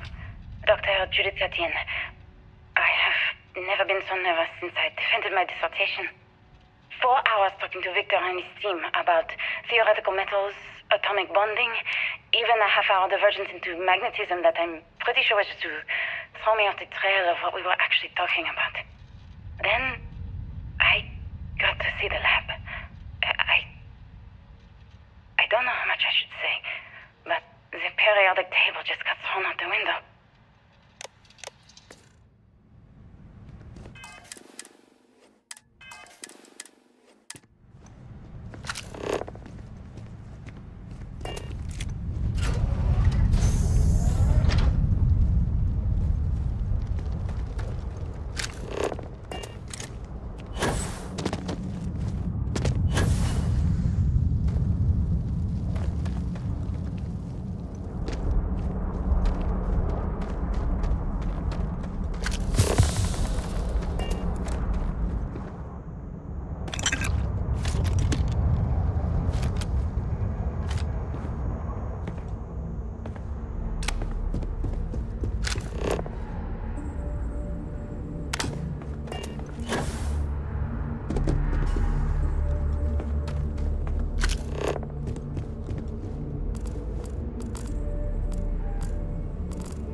calculations came from.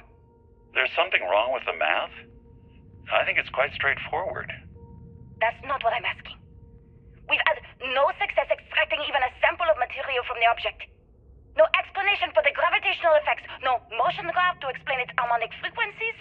I can't even establish a melting point. Judith. But you've had me building these prototype colliders for months. And now you want me to pump helium-3 into it based on this equation you've written on a goddamn napkin? I just need you to trust me. I have been trusting you. We keep slamming our heads against a brick wall, getting nothing. And you keep coming up with something new to try. Like, you know what's going to happen. Where are you getting your information, Victor? I'm sorry, Judith. Look, not here, okay? Somewhere off base. I'll tell you everything. But I'm not lying, okay? We're going to discover something important here. I promise.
facility covered quite a range of disciplines, but I must not have been kind to it.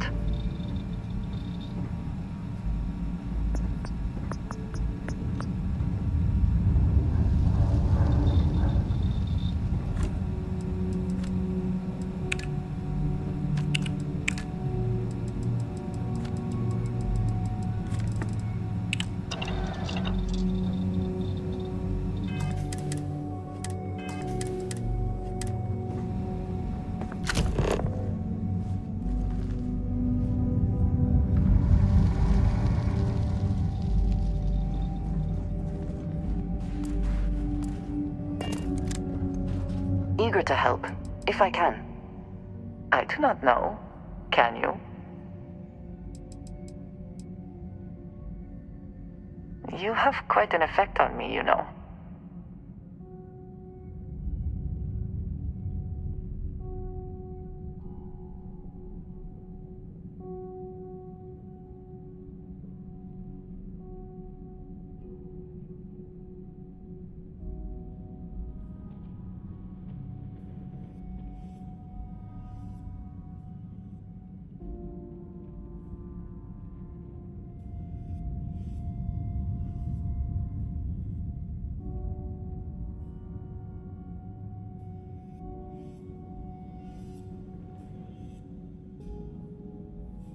I am here if you need me.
Expertly done. Let us see what was being protected.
Now would be a good time to reprioritize what we bring with us and what we leave behind. Or sell. Or throw away, even.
takes all this to phrase, is it not?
Of this facility is massive. I wonder how many knew how big it really was.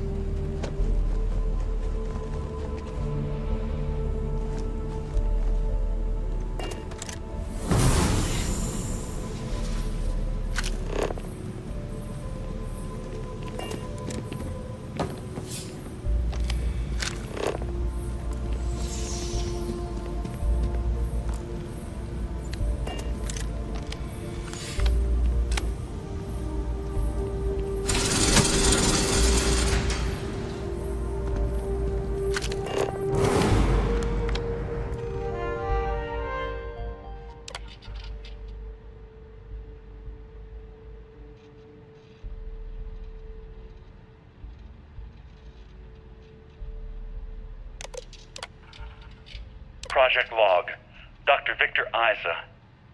We turned on the prototype today. The gravitational field around it began to fold as we long suspected. Complete reversal of gravitational pull was observed on dozens of loose objects around the lab. I'm setting up a meeting with the directors to propose a larger test. The prototype proves we don't need the original anymore, but further work is going to have to take place in space. Somewhere with abundant helium-3 and with a civilian partner. Someone with access to large-scale manufacturing resources and computational equipment. Engineering gravitational folds, pulling the far side of the solar system closer to us. It's all going to be possible. Project Log, Dr. Judith Tatian. I watched the gravjet tests from the moon today. It was the first time we were able to talk to the team at Nova Galactic directly. So many things were under wraps before, but Now everyone wants all the publicity they can get. I'm already seeing proposals for manufacturing hundreds of drives. Expeditions to Alpha Centauri and beyond. It's also overwhelming and worrying. It could take years, decades, before we know what all these side effects of operating a grav drive can be. But no one wants to hear that right now. Like a bunch of pioneers racing towards the edges of the frontier without knowing about the grizzly bears in the mountains.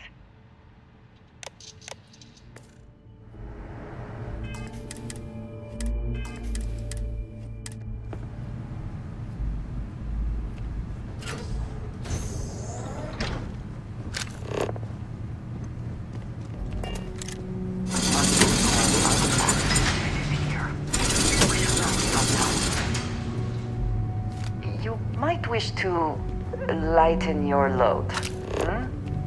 One is less likely to survive an ambush when one is weighed down with...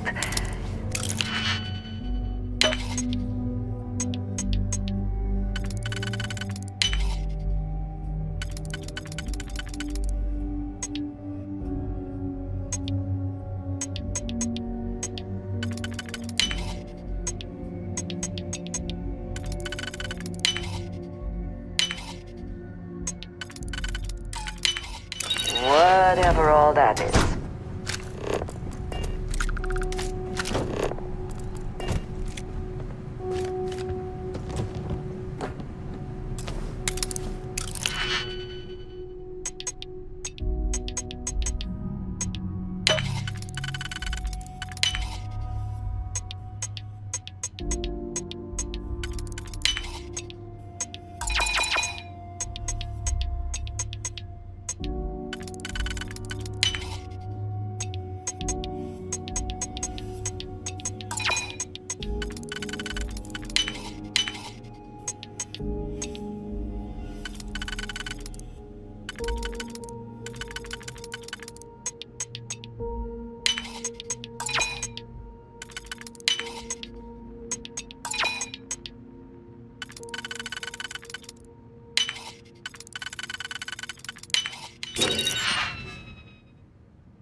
actually got to visit your labs back when we were working on the grav drive projects. Seems like ancient history now. Only thing we're doing these days is launching weather satellites. Guess this is as good a retirement as any. Now, Project Demeter, you want our help manufacturing scanners to better track these new meteorological patterns we're seeing. Our guess is that the poles might be naturally shifting, causing some gravitational fluctuations that are throwing off our old models. Why do you need the scanning tolerances to be so small? What are you trying to find? I just want to be sure. It's not like we're doing much these days anyway. The glory days are over. Why not give ourselves a challenge before they write us off in the history books?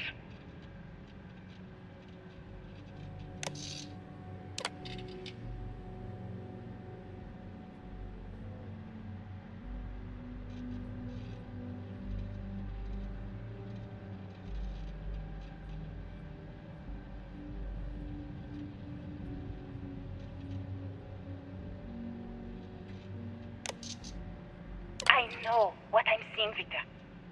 The data coming back from the satellites is very clear. It's the grav drives. All those jumps from the moon. At this rate, Earth's atmosphere is going to start sputtering out into space. Can the drives be fixed? I'm working on some designs that should discreetly solve the problem, under the guise of an emergency update to the fueling pumps. We're talking about the end of Earth, and you're trying to be subtle about it. Judith, the last thing we need is people losing faith in grav drive technology. That might be our only option. To what? Are you seriously saying we should abandon Earth? The timeline is under 50 years. A blink of an eye for a planet, but more than enough time for a human exodus. And what do we tell people? We say it's an act of God, one that science has found a solution for. Time for humanity to take its place in the stars. You knew, didn't you? You lied to me. All this time, I dedicated my life to this discovery, Victor. And you knew we were going to kill off our planet? You haven't seen the future I've seen. There's an infinite expanse of promise out there. A meteor could hit Earth, a plague, another world war. Colonizing other galaxies secures humanity's future for all coming generations, across all time. At the expense of our home. Stop it, both of you. All that matters is building enough ships to get everyone off this planet. And we need to start now. I'll draft up a statement. We'll need to address the entire international community. I'm sorry, Judith. There isn't a planet in this universe that will be far enough away from you, Victor. We are never speaking again after this is over.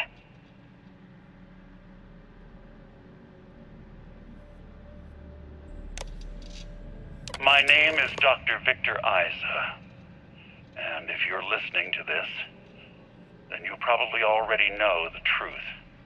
I was young when I first headed the retrieval team of an odd gravitational anomaly on Mars.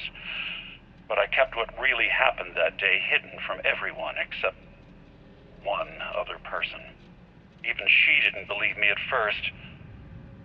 But I have no reason to lie to anyone now, so I hope you'll accept this confession, whoever you are. When I touched the anomaly, I experienced 12 days of lost time. I met myself. He told me everything that has since come true. The grav drive equations, the tests on the moon, Earth's atmosphere sputtering away because of what we had done. But he also told me about a city thriving on a planet orbiting a distant star.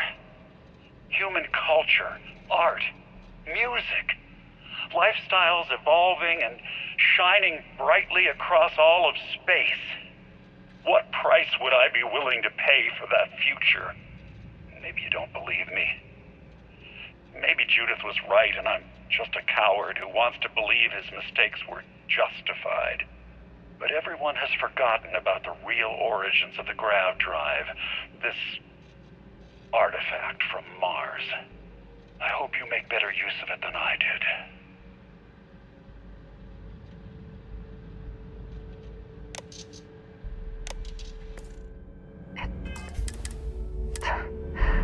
It is all connected. The artifacts, grav drives, our very existence here in the settled systems. Now,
how did we not see it before now?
surface of Earth.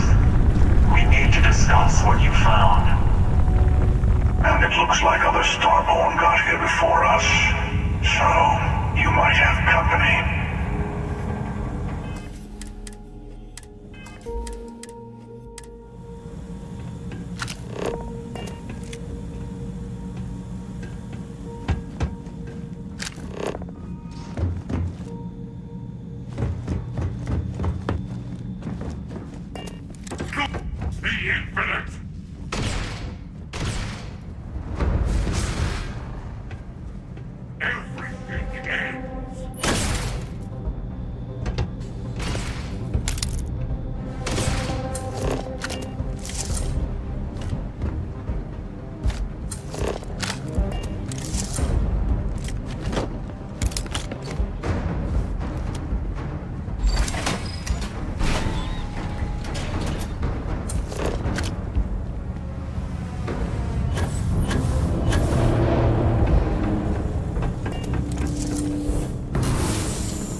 that you have retraced Earth's destruction once again, do you feel any differently about it? Do you see how dangerous the artifacts can be in the wrong hands? The emissary trying to guilt-trip you for all eternity. That's the true crime here. The artifact led to the grav drive, which led to the settled systems. Earth was a small price to pay.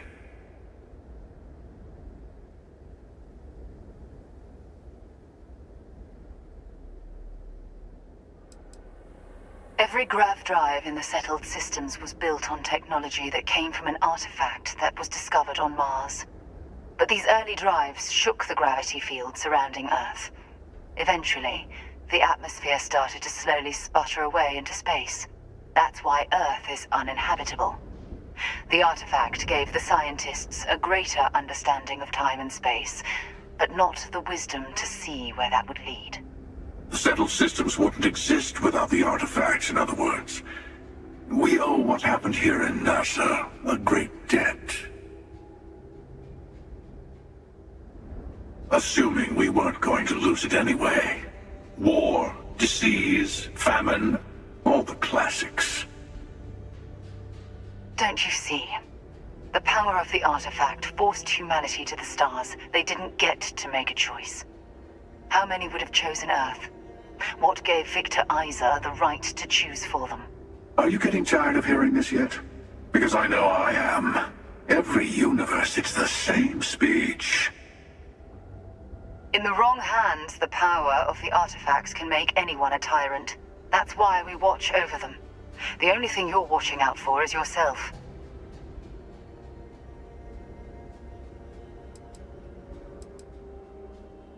Join me, old friend. We can collect the final pieces together. Oh, no, you don't. You're not his old friend, remember? You're from another universe. Don't try to manipulate him. Disagree with me all you want, across every universe if you wish. But we don't always have to be enemies. Look at how far you've come. The Unity is responding to you. I know it. Your goals and mine are closer than you might think.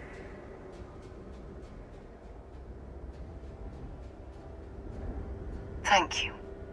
Well, can't say I didn't try. We'll settle this at the usual place. The buried temple.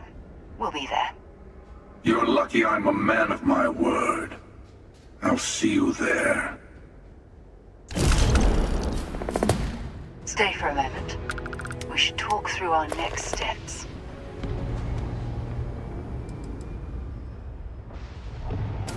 I'll meet you in orbit above the buried temple. We'll face what's there together. There is a temple for every artifact. You should find as many as you can.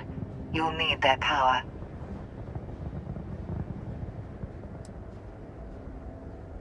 He and I have made a number of agreements over the years, if you can even call them years at this point. We let him go. In exchange, he'll wait at the buried temple. You'll be able to prepare any way you can before then.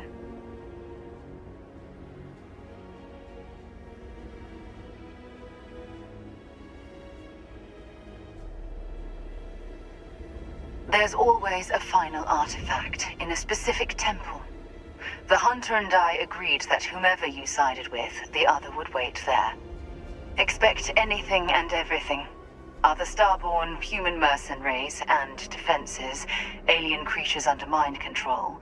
It's all fair game.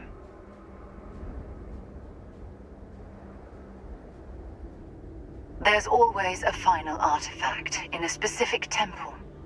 The Hunter and I agreed that whomever you sided with, the other would wait there. Expect anything and everything. Other starborn, human mercenaries, and defenses, alien creatures under mind control. It's all fair game.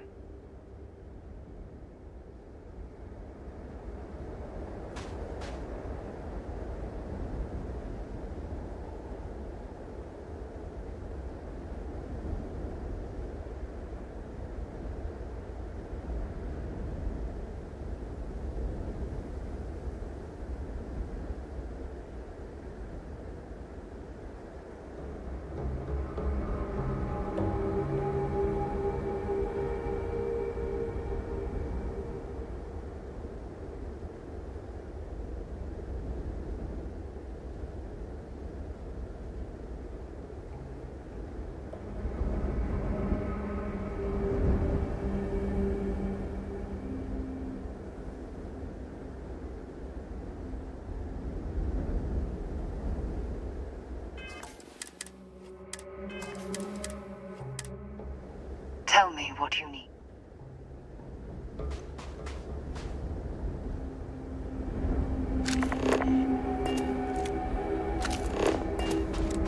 Your abilities are truly amazing.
Apogee kick complete. Orbit steady.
Switching over to standard engines.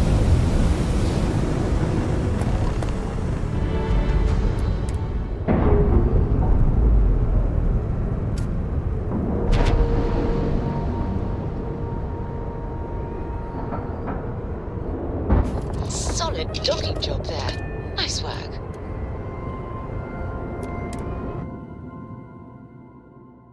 I appreciate that you may have business here. I would simply ask that you conclude it quickly.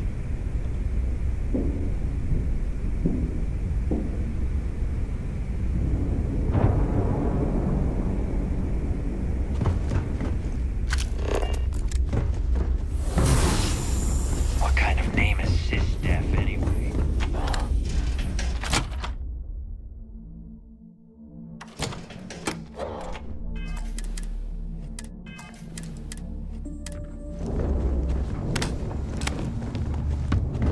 We call UC SysDef Weapons sharks, for all, but take to your the fleet. pick.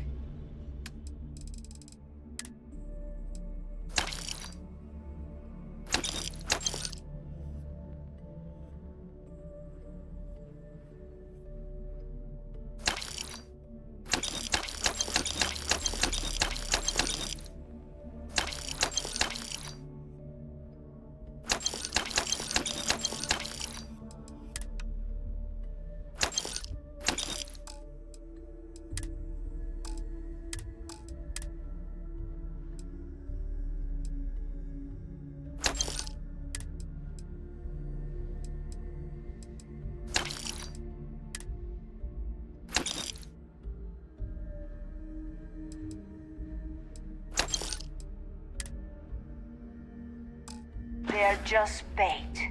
Need more weapons or ammo? Come see me. See anything? We can talk about whatever you want, as long as you got the creds.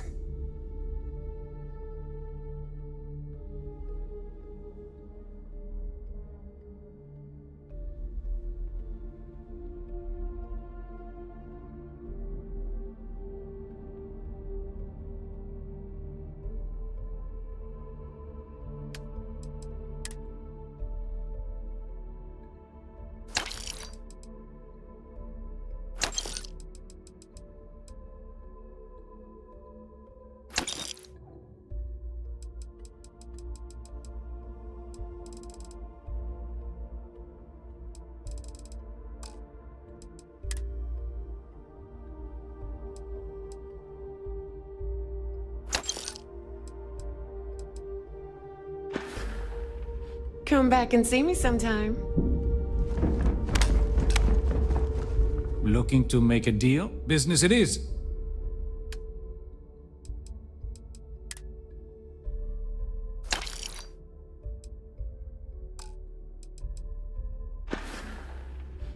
You find anything of value, bring it here first. Rook.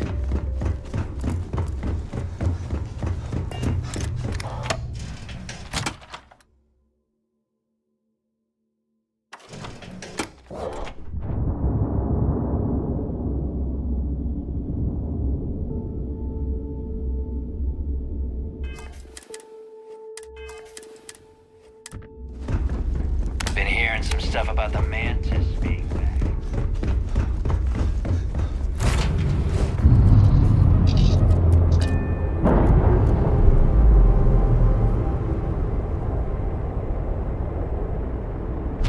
We're free and...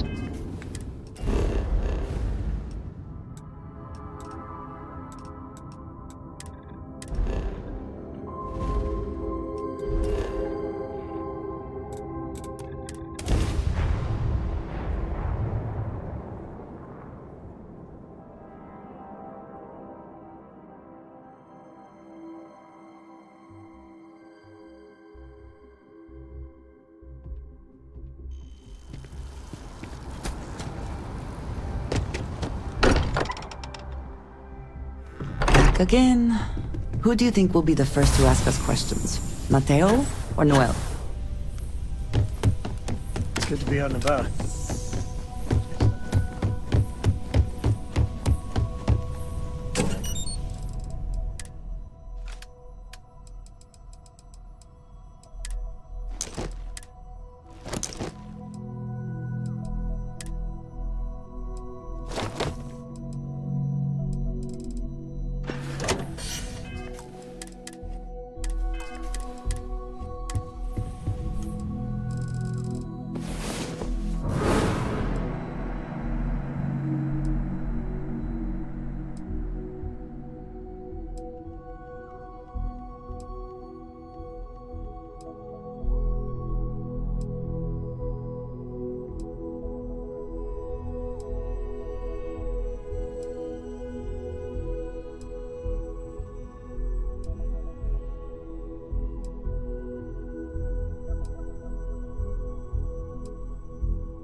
Well, that was exhilarating.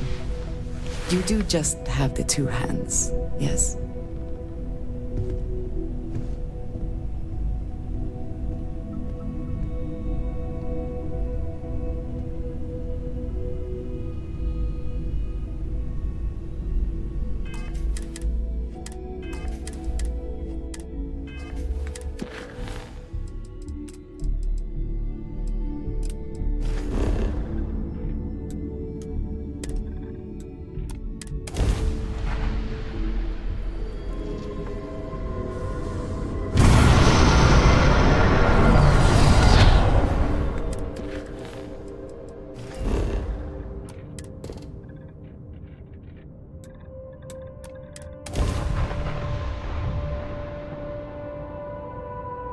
landing side looks clean.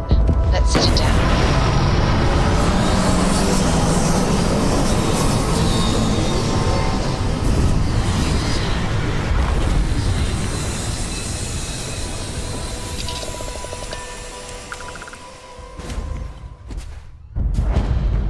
Hello.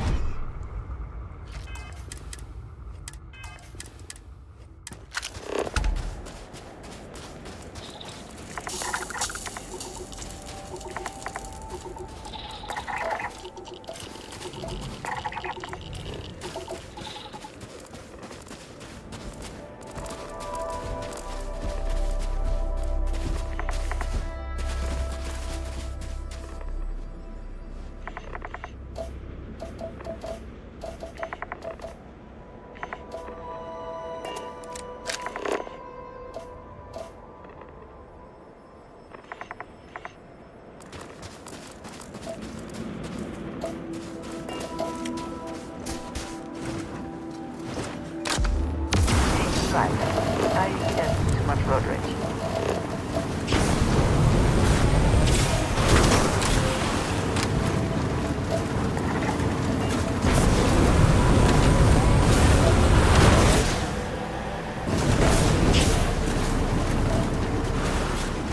If you find anything significant, say the word.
What Constellation has been for.